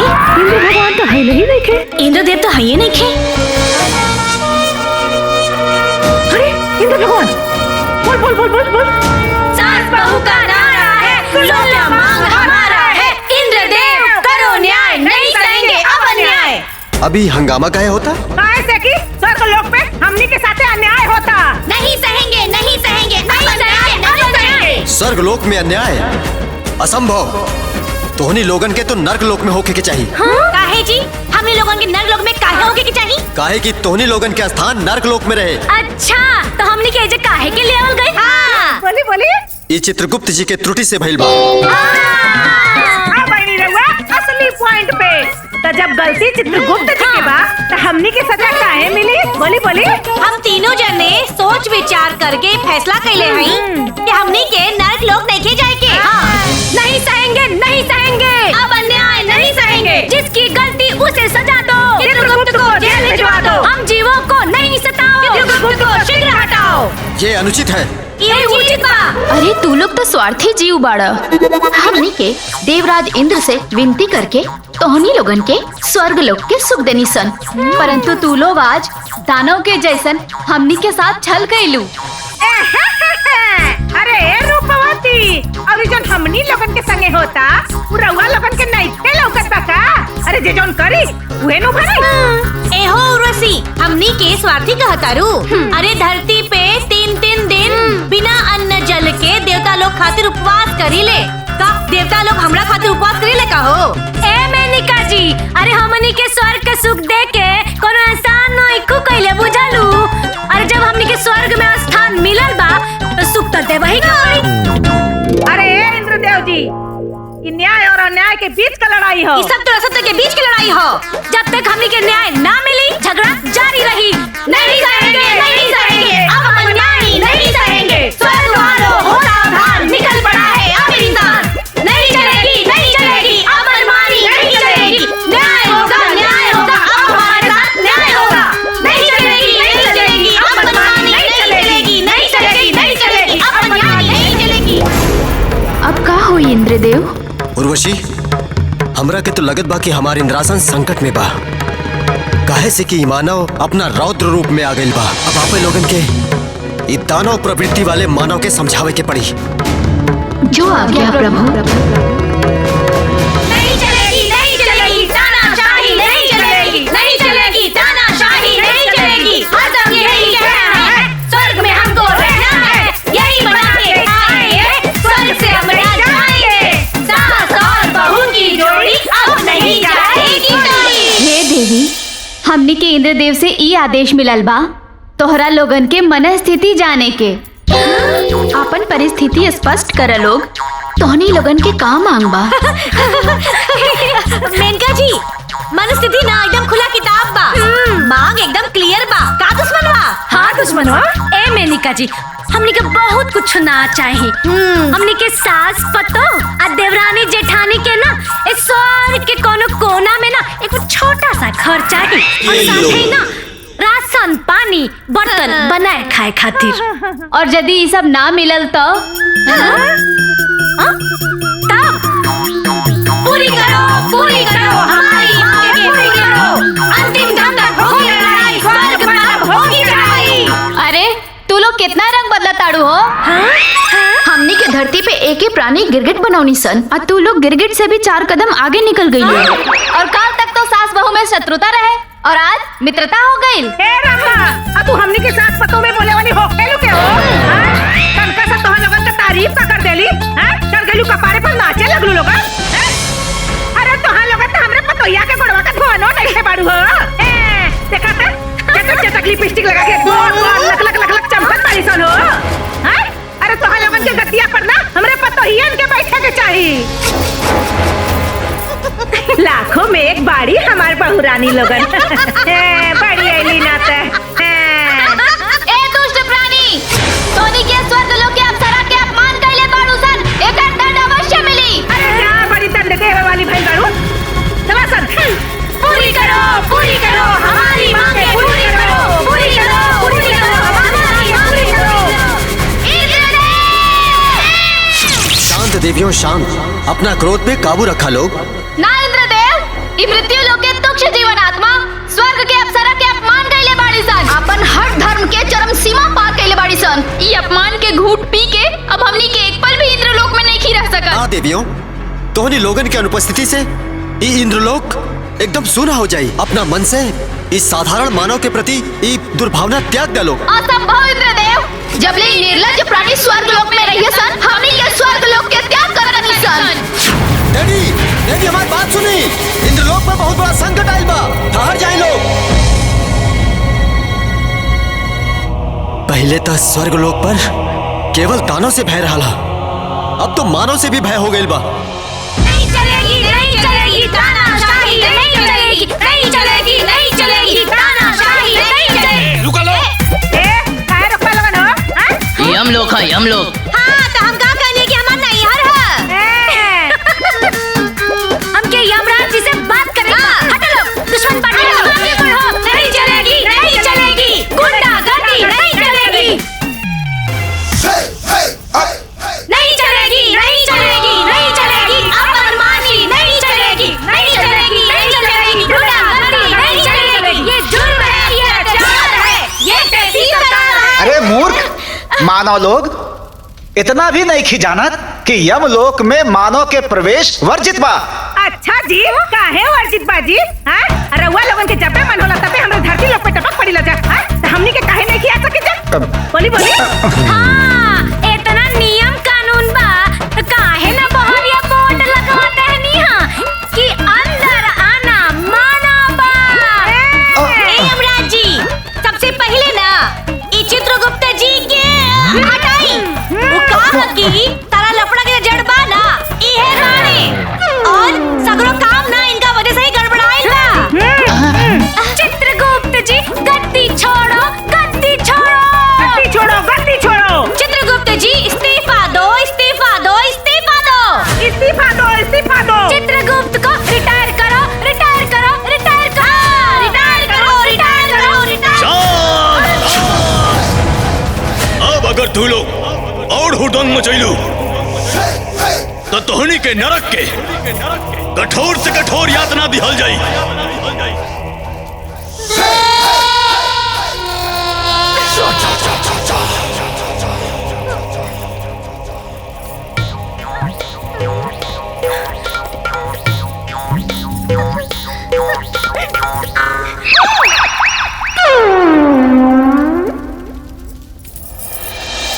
हमनी के साथ पतो के यातना ना मिली। यातना ना ये चित्रगुप्त में मिले के चाहिए। हाँ, का यमराज जी? हाँ, गांधी जी के बारे में तो सुन ले है ना, जैसे ऊ अंग्रेज लोग के लाइन पे लाके रख दिले, वैसे हमनी सास पतोह देवरानी जेठानी मिलके देवता लोग के लाइन पे लाके रख दे। हाँ, और सुनी, अगर एहू से बात ना बनी ना तो अन्याय के खिलाफ हमनी के चक्का जाम करम सान, धरना प्रदर्शन करम सान। दुश्मनों आगे बढ़ो। नहीं चलेगी, नहीं चलेगी तानाशाही, नहीं चलेगी, नहीं चलेगी, नहीं चलेगी तानाशाही, नहीं चलेगी, नहीं चलेगी तानाशाही, नहीं चलेगी, नहीं चलेगी, नहीं चलेगी अपमानी नहीं चलेगी, नहीं चलेगी, नहीं चलेगी तानाशाही, नहीं चलेगी। अरे चलो ना, अरे बहुत देर लोग बाड़े चला। नहीं चलेगी तानाशाही, नहीं चलेगी, नहीं चलेगी, नहीं चलेगी तानाशाही, नहीं चलेगी, नहीं चलेगी, नहीं चलेगी अपमानी नहीं चलेगी। ये लड़ाई जारी है, सास बहू की बारी है, घर में सब कुछ आर होगा, सास बहू का राज होगा, सास बहू की बड़ी तैयारी नहीं चलेगी अपमानी। चलो, नहीं चलेगी, नहीं चलेगी अपमानी नहीं चलेगी, नहीं चलेगी, नहीं चलेगी। चित्रगुप्त जी हाय हाय, न्याय करो, न्याय करो, हमारे साथ न्याय करो। चित्रगुप्त जी गद्दी छोड़ो, गद्दी छोड़ो, गद्दी। नारायण नारायण। हाँ? हे मानव, व्यर्थ में अशांति फैलौला से नियम ना बदल सकेला। हे नामी छे, कैसन बात बतियाओ थे रउआ जी? हां, काहे नहीं बदल सकत बाजी? हां, और हमरा धरती पर धारा 370 ना बदलल बा। हां हां, अरे तो मृत्यु लोक है और ई स्वर्ग लोक है। ए नारद जी, रउआ तो एने के बाद ओने करबे करी लेना। हाँ हाँ, देवता लोग के समझाई ना कि हमने के बात मान ले। नारायण नारायण। स्वर्ग लोक में बल पूर्वक केहू स्थान ना पा सकेला। स्वर्ग लोक में स्थान पावे खातिर जप और तपस्या की आवश्यकता पड़ेला। अच्छा अच्छा जी, अजन हमनी के बिना अन्न पानी के ए दरबार से ओ दरबार घूमत आनी जा, उ तपस्या ना ह। हाँ, तब का हम अपन धरती छोड़ के एजा आइल बानी, इतिहास से कोनो कम बाका। अब और कितना चाहिए जी?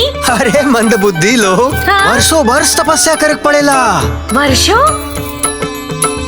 हे नारद जी, अरे हमनी के लगे इतना टाइम वाइम नहीं खेबा। हाँ, शुरू करो, चलो पूरी करो, पूरी करो, हमारी मांग के पूरी करो। हमरा तो देवराज इंद्र के सिंहासन अब संकट में प्रतीत हो ताटे। नारायण नारायण।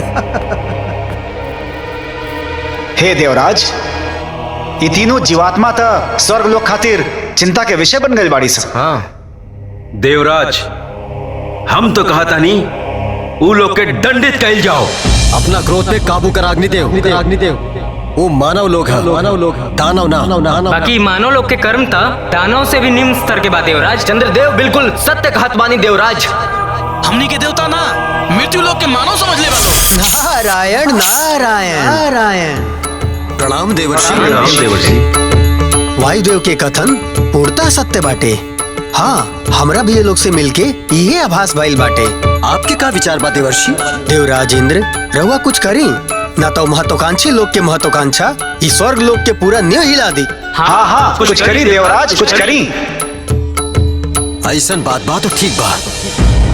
आप सब वो तीनों मानव आत्मा के अपना शक्ति के प्रभाव से ओकनी के मन और मस्तिष्क में भय पैदा करी, ताकि ओकनी के आसानी से नरक लोक में भेजल जा सके। जौन आ गया देवराज।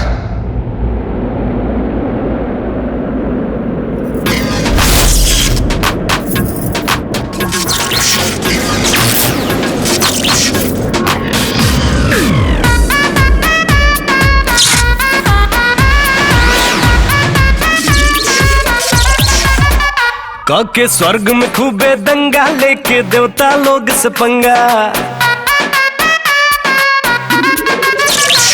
के स्वर्ग में खूबे दंगा लेके देवता लोग से पंगा।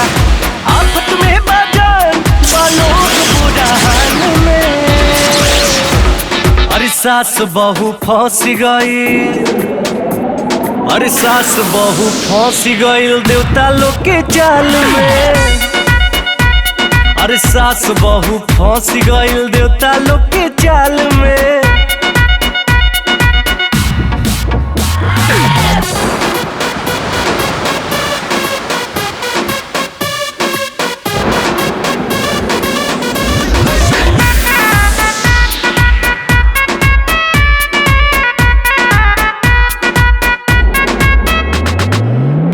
बाटे आज सब न बाटे तैयारी।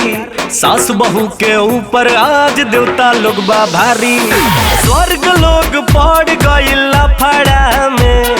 सास बहू बाटे लोग खतरा में।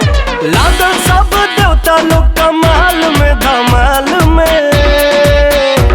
अरे सास बहू फंस गइल अरे सास बहू फंस गइल देवता लोग के चाल में। सास बहू फंस गइल देवता लोग के चाल में। ए सासू जी, अरे बोल पतोहिया बोल। देवता लोग बाजी मारी का, सास पतोहिया अब हारी का। अरे ना रे पतोहिया, ई बात पूरा स्वर्ग लोक पर चार होई। आ सास पतोह से देवता लोग के हार होई। कैसे जी ओ कैसे जी? जे आफत से दूर भगावे पवन सूत ऊ नाम कहावे। अरे हाँ जी, बोले बोले बजरंग बली की जय। संकट कटाए मिटाए सब पीरा, जो सुमरे हनुमत बलबीरा। जय सिया राम जय जय सिया राम, जय हनुमान जय जय हनुमान। संकट कटाए मिटाए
हो गए देवगण।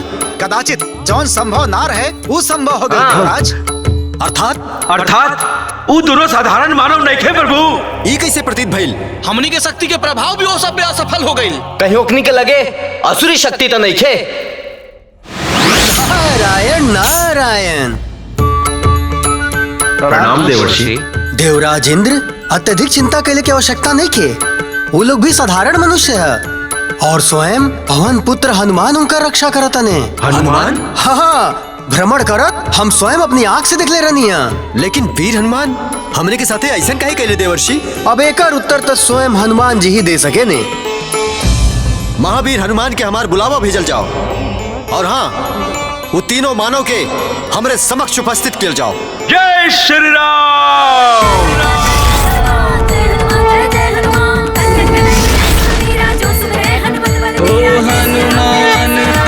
साक्षात हनुमान जी। हनुमान जी गोर लागतानी हनुमान जी।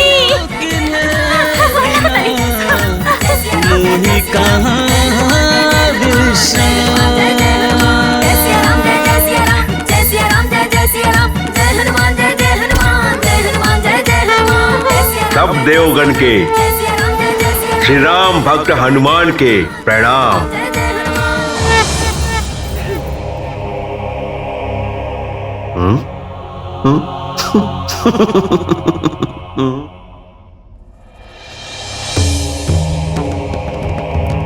हमरा इंद्रलोक बुलाए के आश्रय प्रभु।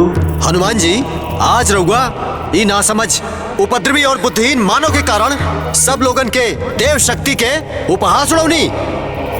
अरे जवान उत्पाती मानव स्वर्ग लोक के शांति के अशांति में बदल देहलस, ओकरी के रक्षा करता नहीं। नहीं भगवान जी। जौन धूर्त मानव मिथ्या पे मिथ्या बोल ली सा, ओहनी के रक्षा कहीं नहीं।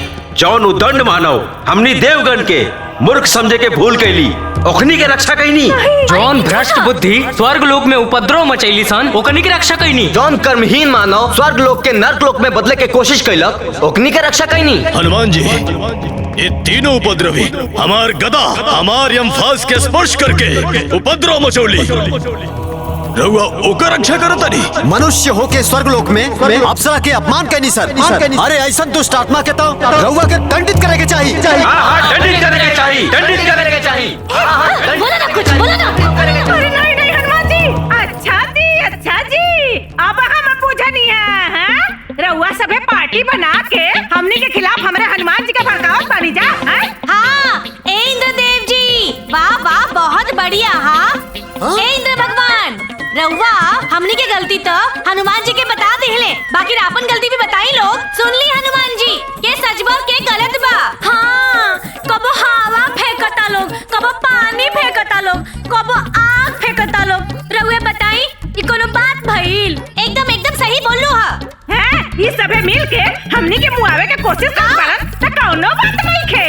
हमनी के अपने हनुमान जी से मदद मांग लेनी त रउआ सबे में खलबली काहे मच गइल जी? ए यमराज जी, अरे आपके यमलोक से निमन था हमार नैहर है। जब हम नैहर जानी ना तैसे फटाक से चाय बन के आ जाला। बाकी रहुआ यही जो चिल्लात रह गई नी और केहू एक लोटा पानी ना पूछल। आज हमने के तीनों साथ में तो मिल के ना रउआ सबे के कौन पोल पट्टी आज अपने हनुमान जी के सामने खोलत सन। आवा सन, चलो सन। हाँ, हे हनुमान जी, हमनी के जवन कहे सन तवन सच कहे सन, सच के सिवा कुछ ना कहे सन। हम बतानी, एजा बैठल बाड़े ना वरुण देव हमरा ऊपर पानी फेंक ले। हाँ हनुमान जी, और सुनी, हाय वायु देव जी और पिताजी होके हमने के ऊपर हवा फेंक ले। रउए बताई। हाँ, और हाय जन छुड़िया लेके बैठल बाड़े अग्नि देव। आज इन्हों कम नहीं खा। अरे हमनी के ऊपर आग बरसात रहे। हाँ, वो देखी जे कोने में खड़ा बाड़े चित्रगुप्त जी, हमने के रास्ता बट के भागत काहे बानी जी? गलती कइले बाड़े, इसे भागत है ना। हाँ, काहे भागत नहीं? अरे भाई सूरज देव ना हमनी के ऊपर गर्मी बरसौले। और ये चंद्र देव हमरा के जान लगावत रहलन। हाँ हनुमान जी, ई सब जना लोग मिलके हमनी के खिलाफ षड्यंत्र करत रहलन प्रभु। नारायण नारायण। हे देवियों, आप सब लोग मिलके देवतागण के साथ ऐसा व्यवहार करता नहीं। बिल्कुल शोभा नहीं खे देते रहुआ सबके ना ना ना। अच्छा जी, वाह वाह वाह वाह वाह वाह। और रउआ हेने के बाद होने लगा के झगड़ा करावल ई शोभा देला का? हाँ हाँ, बोली बोली बोलत का नहीं खा। अरे बोली, मुहुआ में दही जमल बा। हनुमान जी, रउआ ये धूर्त कपटी चालबाजी लोगन के बात ना सुनी। अरे ऐसे कैसे ना सुनिए जी? अरे हम 7 गो मंगल के भारा भखले बानी। पूछ ली हनुमान जी से, बता दी हनुमान जी ता। और हम 11 किलो लड्डू चढ़ावे के भारा भखले हई, इहो पूछ ली। और रउआ लोग का कइले बानी तनी बताई तो। नारायण नारायण। प्रभु, आज से पहले स्वर्ग लोक में देवता और दानों के बीच में युद्ध होत रहला, और अब मानव और देवता लोग के बीच में युद्ध हो रहल बा। ये दृश्य तो कल्पना से परे बा प्रभु। नारायण नारायण। युद्ध करावे में कहीं न कहीं वीर बजरंग बली के भी बहुत बड़ा हाथ बा।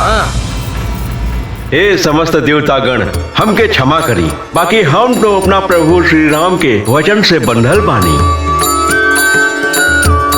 हाँ ए हनुमान जी, अरे इहे बतिया ता इहा सभे के नइखे बुझात है हनुमान जी। अगर अपना संकट में कोनो भी भक्त हमरा के पुकारी तो हम अवश्य ओकर सहायता करब। हाँ, काहे ना करम, रउआ करही के पड़ी। तबे नु हनुमान चालीसा में लिखल बा कि संकट कटे मिटे सब पीरा, जो सुमिरे हनुमत बलबीरा। हनुमान जी, ये तीनों जाने देवलोक खातिर संकट बन गइल बा। अरे ना ना ना ना ना ना ना, ए प्रभु ना ना ना ना ना ना, ई बात सच नहीं के। असल बात तो ई बा कि चित्रगुप्त जी से गलती भइल बा। अब ओकनी की गलती के सजा हमनी के काहे मिली? काहे मिली है बात के फैसला हो जाओ तो सारा झगड़ा झंझट खत्म। हाँ। हे देवतागण, ई मानव लोग के भी तो कथन सत्य ही बा। बोली बोली, हाँ हाँ बोली बोली बोली बोली। हे देवतागण, हमके क्षमा करी, अब हम कोनो सहायता नहीं कर सकत। अरे हनुमान जी इधर के हाला गुला में ना रउआ से एगो बात बतावल भुलाइए गल रहनी है। कौन बात देवी? वो कहा ना कि हमने के यहाँ ना राम मंदिर बन गइल बा। हाँ हनुमान जी, बाप रे बाप, ए बड़का बनल है, ए बड़का। अरे हनुमान जी, अरे हमनियों के दर्शन करे घर नहीं जा। अरे रहुओ तो होइजे हुकम न जी।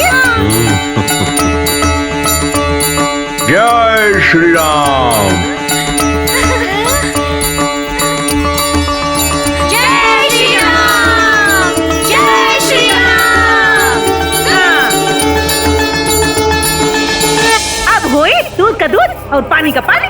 अब चली जल्दी जल्दी फैसला करी लो। हाँ, हमनी के लगे टाइम ना है। अरे अब कोनो फैसला वैसला ना होखी। काहे ना होई? तोहरा लोगन के ए उदंडता के दंड मिली। अरे ऐसे कैसे दंड मिली हो?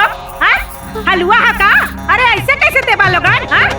हमनी के लोअर कोर्ट जाई। अरे इतने ना, ओकरा से बड़का ना हाई कोर्ट में जाए, सबसे बड़का कोर्ट में जाए, सुप्रीम कोर्ट में जाए। शांत हो जा। इतू लोगन के मृत्यु लोक ना हो, और ऐजा कोनो कोर्ट नहीं खे। ये कहा था कि कोर्ट नहीं खेपा हो? हाँ, ब्रह्मा जी, विष्णु जी, महेश जी क्या हुआ? बोला। अब निर्णय ब्रह्मा जी करें। चलो चलो।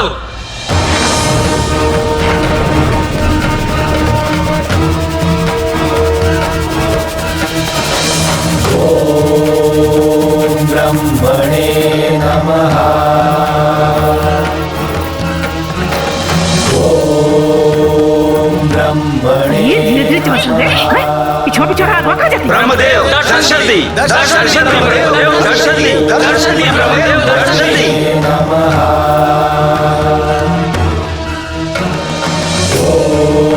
ओम ब्रह्मणे नमः।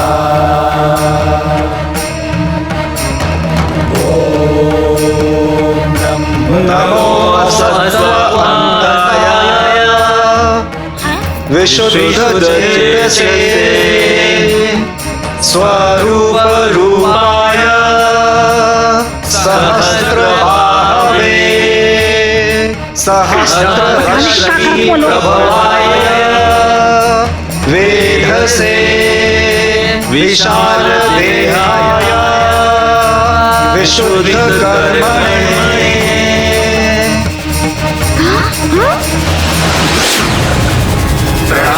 महादेव।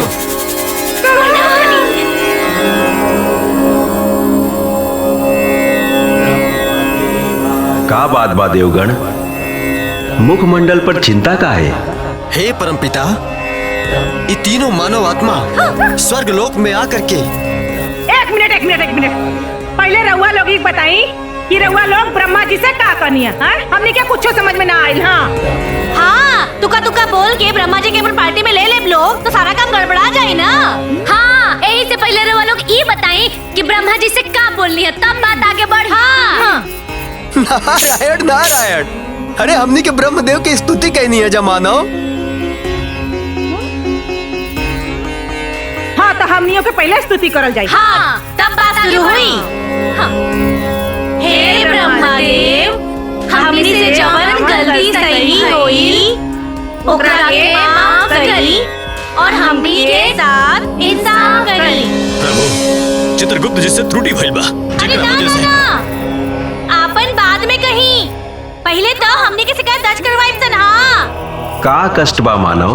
हाँ, अब रउए बताएं ब्रह्मा जी, धरती पर से इंसान परेशान होखबे करेला, तका स्वर्ग लोक में भी परेशान होखी। हाँ, जौना स्वर्ग लोक में भगवान लोग रहेला, वो इंसान पर अन्याय होता। हाँ। देव और मानव के बीच में ये आपसी द्वंद्व के बारे में हमरा के विस्तार से बताई।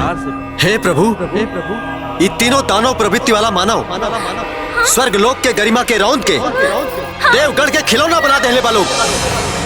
प्रभु, ये तीनों दंड के हकदार है। ना, ऐसे ना चली। केस बाकुत अब बहस होता कुछ। हे देवता, रउआ हमनिए के बात सुनी और हमनी के बात पर भरोसा करी। हम बतानी हम पहले हमने तीनों के स्वर्ग लोक बुलावल गई और अब स्वर्ग लोक से नर्क लोक भगावल जाता। हाँ, अब रउए बताई ये अन्याय है कि ना। अब रउए दूध के दूध, पानी का पानी करी। हाँ। ई लोग के कथन का सत्य बा यमदेव? जी प्रभु, चित्रगुप्त से त्रुटि के फल स्वरूप ई भइल बा। देख लही ब्रह्मा जी, देख लही, आ गई ना असली सच्चाई सामने। हाँ, सारा गलती इन लोगों की बा।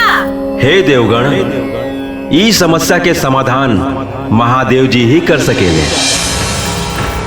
रउआ लोग महादेव जी के पास जाई।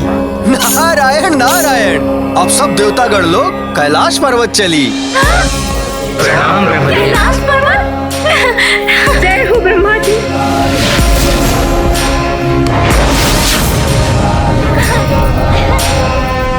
चल गए ले।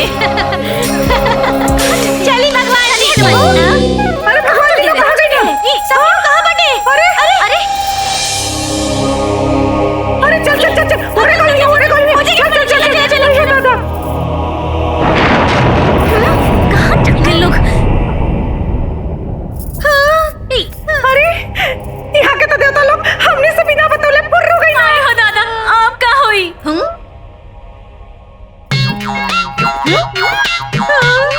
कहीं देवता लोग शंकर जी के अपन पार्टी में ले लेता। चलो खो जा।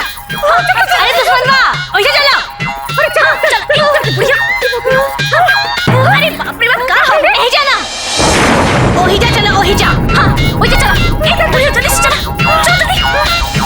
अरे देवता लोग, काय कहता हूँ जाई लोग, इस हमनिया के हो। मानव, ये असंभव बा, संभव। काहे असंभव बा? इहे मुंह ब्रह्मा जी के सामने काहे ना खुलल रहे? हाँ। तुम्हारा लोगिन के धूर्तता से हर जगह विजय प्राप्त ना होई। ए वायुदेव जी, एगो कहावत सुन ले बानी कि सत्य परेशान हो सकेला लेकिन पराजित नहीं। नारायण नारायण, ई माना लोग देवतागढ़ के संगत पाके देवता लोग के भाषा बोले लगल बा लोग। हे देवर्षि, हम बहुत मानव आत्मा देखनी, लेकिन ऐसा मिथ्याभाषी और हठी न देखनी। अब रउआ लोग हारा तानी, तो इल्जाम हमनिए पर लादते हैं। ओसे कोनो बात ना। ए दुश्मनवा, भले नून रोटी खाएंगे, बाकी स्वर्ग में जिंदगी बिताएंगे। ठीक है, ठीक है। भले नून रोटी खाएंगे, स्वर्ग में जिंदगी बिताएंगे। ठीक है। हाँ। कैलाश पर्वत। महादेव जी। महादेव जी। महादेव।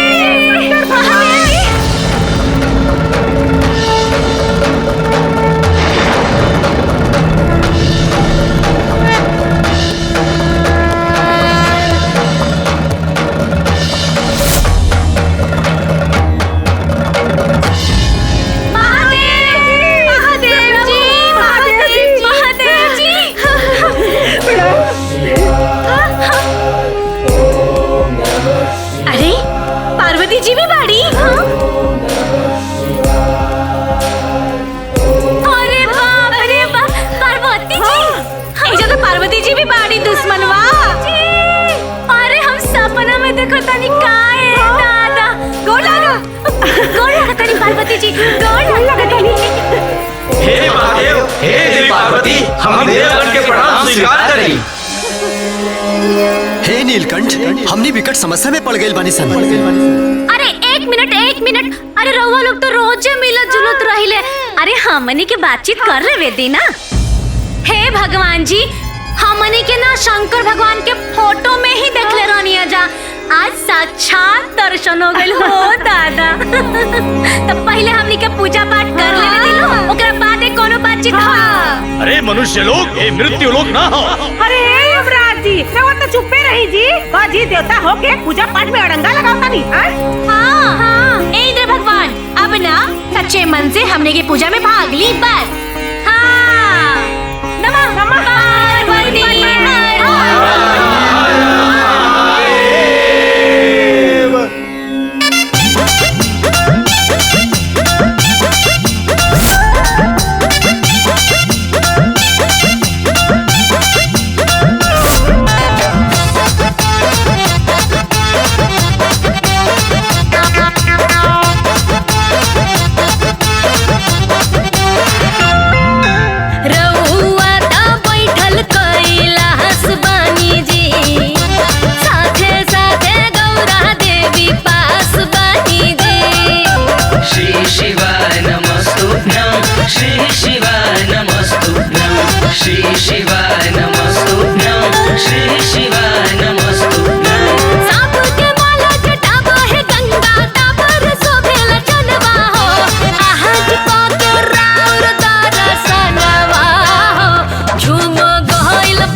हे देवियो, हमनी के तोहरा लोगिन के भजन आराधना से अति प्रसन्न बानी।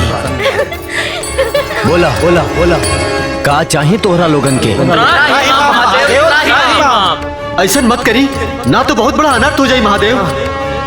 काहे देवराज इंद्र? देवी पार्वती माँ, ये तीनों मानव पहले से ही यम लोक से लेके देवलोक तक उदंड मचा के रख ले बड़े। और यदि राव आशीष मिल जाई तो ये लोग तो हमारे सिंहासन हथियाले ही प्रभु। अरे नाना पार्वती जी, नाना, अरे हमनी के गद्दी पति कुछ का लालच नहीं के, ये सब लोग झूठ बोलता। हाँ पार्वती जी, रउआ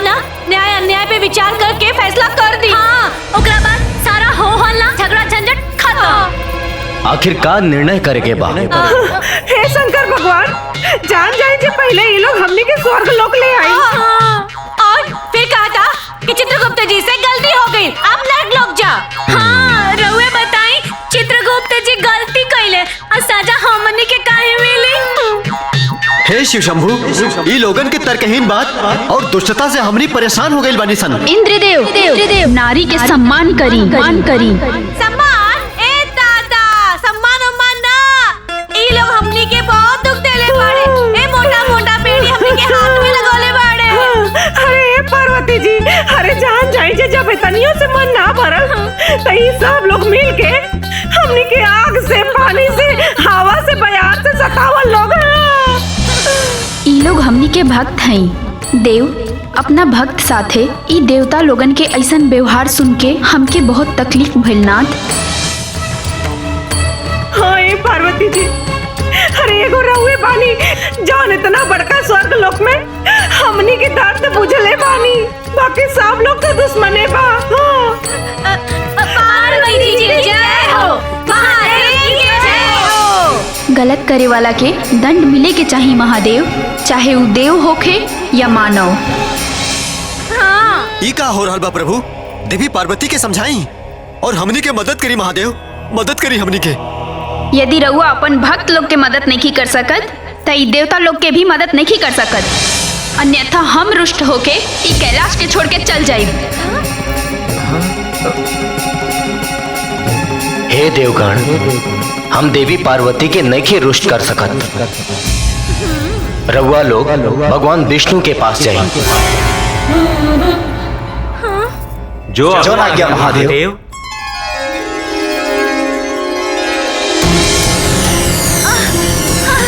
अरे भाई रे मैं, अरे नारायण नारायण, आपका हुई देवराज इंद्र। महादेव और माता पार्वती तोरा और मदद करे से मना कर दिया लो। जौन यहाँ सबे के करनी बा। ए नारद जी, हमनी के एक पॉइंट भी गलती होगी ना तो बताई ना। अरे यहाँ के का बताई, यहाँ के दाल में के भात में के दाल में करे वाला आदमी होई। नारायण नारायण, हे देवियों, जब देवतागण रउआ लोग से ना जीत सकता तबे नारद की कहा सामर्थ बा? रउआ लोग के समस्या के समाधान स्वयं श्री हरि विष्णु जी ही का पई हैं। हाँ चली चली, अरे दो गो कोर्ट में तो हमनी के जीतिए गए नहीं जा, अब यहाँ के कोर्ट में भी हमनी के जीते जाई। हाँ विष्णु जी, विष्णु जी।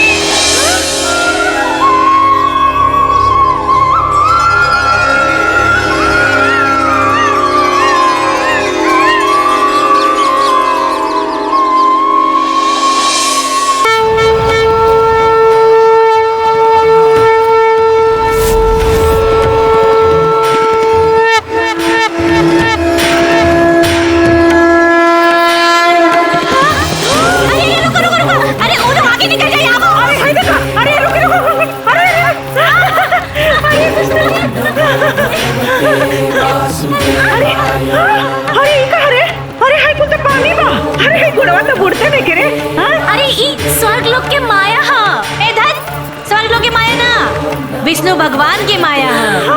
विष्णु जी, हे विष्णु जी, हे लक्ष्मी जी, प्रणाम। हे विष्णु जी, हे तीनों लोकों के स्वामी, हे अंतर्यामी, हे पालन करता, हमने के सास पतों के न्याय दिलाई प्रभु। ए लक्ष्मी बहन, तू तो हमार बहन जैसन हो ना, काहे कि हमनियों के भी तो लक्ष्मी ननु कहाई। हे लक्ष्मी दीदी, इस सब देवता लोग मिल के ना हमनी के यहाँ से वहाँ से यहाँ परेशान कर देले बा लोग। हाँ ए लक्ष्मी जी। हैं? अरे रो बड़ बानी ना, वहाँ के छोट बानी, वहाँ के हमनी के उम्र के बानी। बेटी बोली, बोली यहाँ कहेंगी, बोल। हाँ ए लक्ष्मी बिटिया, अरे जान जाए जे दोनों गोड़ बथता, अठौना में अलगे दर्द उठल बा, रउआ के तो सब मालूम बा, हमनी के साथे न्याय करा दी। इंद्रदेव, हमरा बहन लोग के साथ ये अन्याय काहे हो रहल बा? ए इंद्र भगवान, जवाब दी ना, अब राउर बढ़िया से इलाज होई। ये छली कपटी मानो लोग के बात ना मानी लक्ष्मी देवी। काहे ना मानी? अरे बहन के दुख बहिने न बूझी। हे देवतागण, का रउआ लोग इस सब नहीं जानत कि समस्त सृष्टि पर नारी हमरे अंश है। हाँ, बस ये बतिया तो इ लोग के बुझात नहीं खे। देवी लक्ष्मी देवगण के भी व्यथा सुनी। अरे विष्णु जी, सब भगवान जी लोग देवता लोग के ही सुना, तो हमनी सबके के सुनी जी। पालन करता ये मानव लोग आपन अधिकार क्षेत्र के उल्लंघन कैले बा। नारायण नारायण, सब देवतागण अगर यही लोग के समस्या के समाधान में लागल रही तो सृष्टि के संचालन कैसे हुई?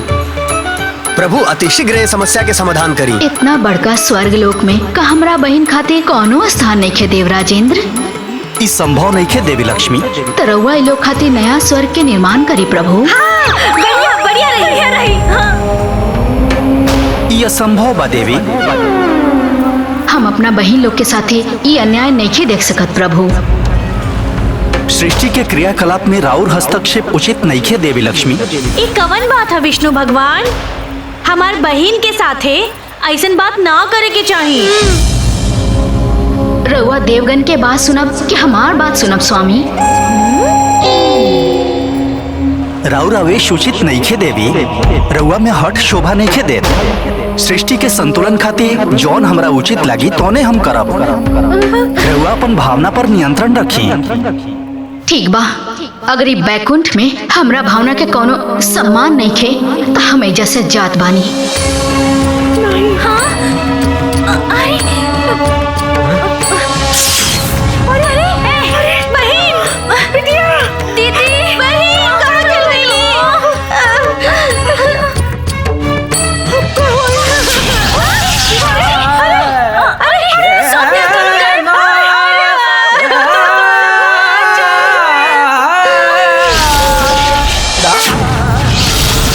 हे परमपिता परमेश्वर, हे पालनहार, हम तो बड़ा दुविधा भी पड़ गए बानी।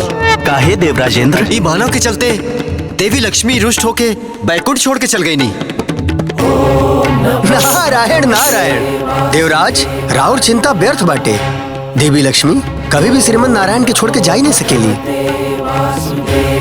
हे तीनों लोक के स्वामी श्री सच्चिदानंद भगवान हरि विष्णु, इस सास बहुरूपी कंकट से हमने देवलोक के मुक्ति दिलाई। इस स्वर्ग लोक के बचाई प्रभु। हाँ हाँ प्रभु, बचाई स्वर्ग लोक के बचाई प्रभु। देवराजेंद्र, यमदेव और समस्त देवतागण रउआ सभे के ये तीनों सास बहू के नरक भेजे के विचार त्यागे के पड़ी। पालन करता फिर एक समाधान का बा। ई मानव के इनकर माया जाल में उलझा दिलो और ई लोग के वापस मृत्यु लोक भेज दी। बाकी कैसे संभव है प्रभु? एक बार मृत्यु के बाद पुनः वो आत्मा वो शरीर में कैसे प्रवेश करी? ई तो नियम के विपरीत बा। जब हमार सहमति बा त राउर चिंता व्यर्थ बा चित्रगुप्त जी। जवन आज्ञा प्रभु। हे महामाया प्रकट होखी। प्रणाम श्री हरि। प्रणाम देवगण। का आज्ञा बा प्रभु? हे महामाया, इस सास बहू के ऊपर अपन माया फैलाई, ओकनी के परिवार के विलाप सुनाई, ताकि ये स्वर्ग के इस सास बहू के उत्पात से मुक्ति मिल सके। जौन आज्ञा प्रभु। ये वरुण देव जी कहाँ चल गए? इंद्र भगवान कहाँ है रउआ? वायुदेव जी, विष्णु देव चल गए लोग। ए वायुदेव जी। अरे क्यों लौकते नहीं थे?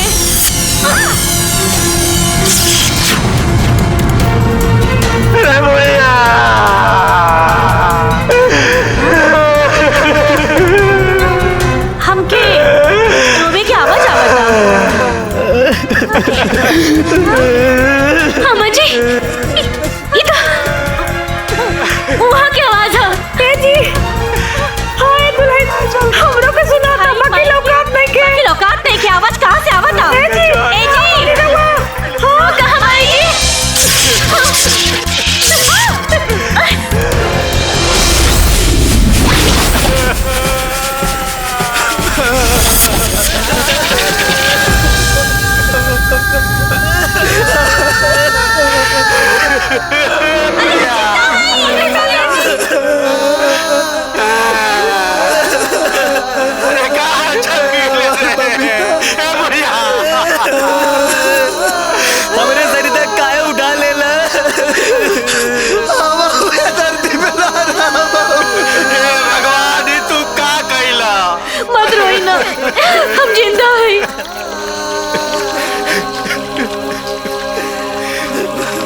आप काहे मानाओ?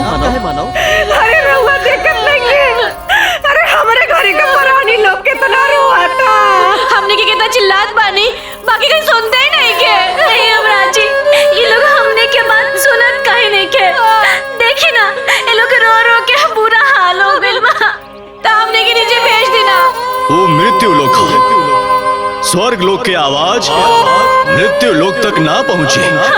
तो हमने के नीचे भेज देना। वो लोग की रावत नहीं की देख सकत भेज देना हमने के। हे इंद्र भगवान हमने के नीचे भेज दी।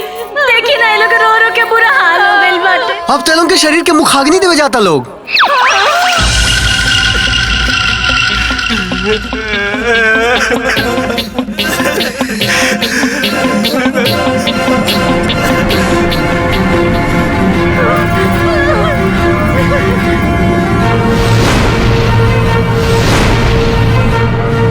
और एक बार अगर मुखाग्नि दिया गई ना तो दोबारा वो शरीर में प्रवेश कइला संभव बा।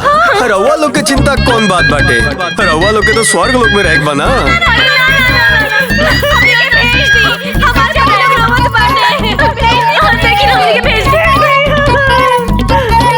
ठीक बा ठीक। हम तो हनी लोग के मनोकामना पूरा करा था।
अचरज कैसे भइल?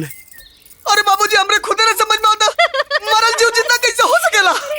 अरे हमनी के स्वर्ग से आवता नहीं संजी। हाँ, सब देवता लोग हमनी के प्राण वापस भेज दिया लो। बता बाजी हम सारा देवता लोग के अकेले हरा के यही जा गई।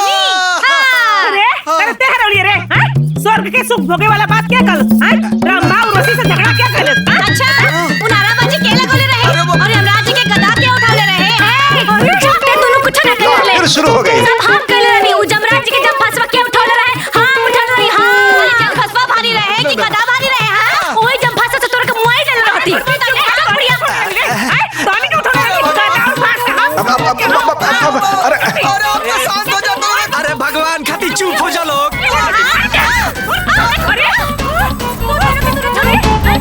अरे देखी का कहते कि हम कन्या हम कुछ ना कन्या। हे देवराज ये सास बहू तो फिर से झगड़ा करे लगली। हमरा तो यही समझ में नहीं क्या आवत कि पृथ्वी लोग पर लोग के द्वंद के सुलझावत हुई। जब हमनी के देवता होके इस झगड़ा के बर्दाश्त ना कर पानी तो मनुष्य सब कैसे बर्दाश्त करत होके? एक पीछे के रहस्य का बा प्रभु? दोनों ग्रही प्रभाव के दोस्त ना?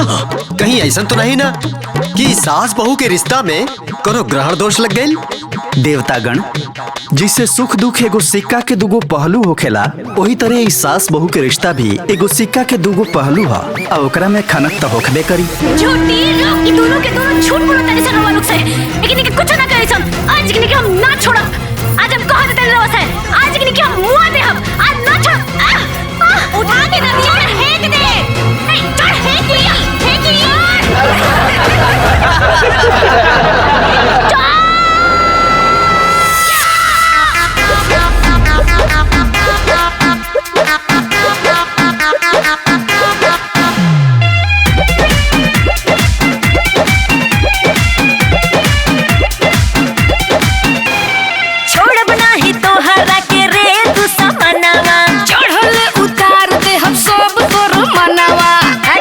ज्यादा बकर बकर मत कर। ए चुप। अरे छोड़ बना ही तो हरा के रे तू समनवा, चढ़ल उतार दे हम सब तोर मनवा। आय अपन पावर बता दे, आ तो के पानी पिया दे, बुझले। तोहरा बोलिया से माथा सनक जाता, तोहरा बोलिया से माथा सनक जाता, तोहके देखते ही दहिया धनक जाता, तोहके देखते ही दहिया धनक जाता।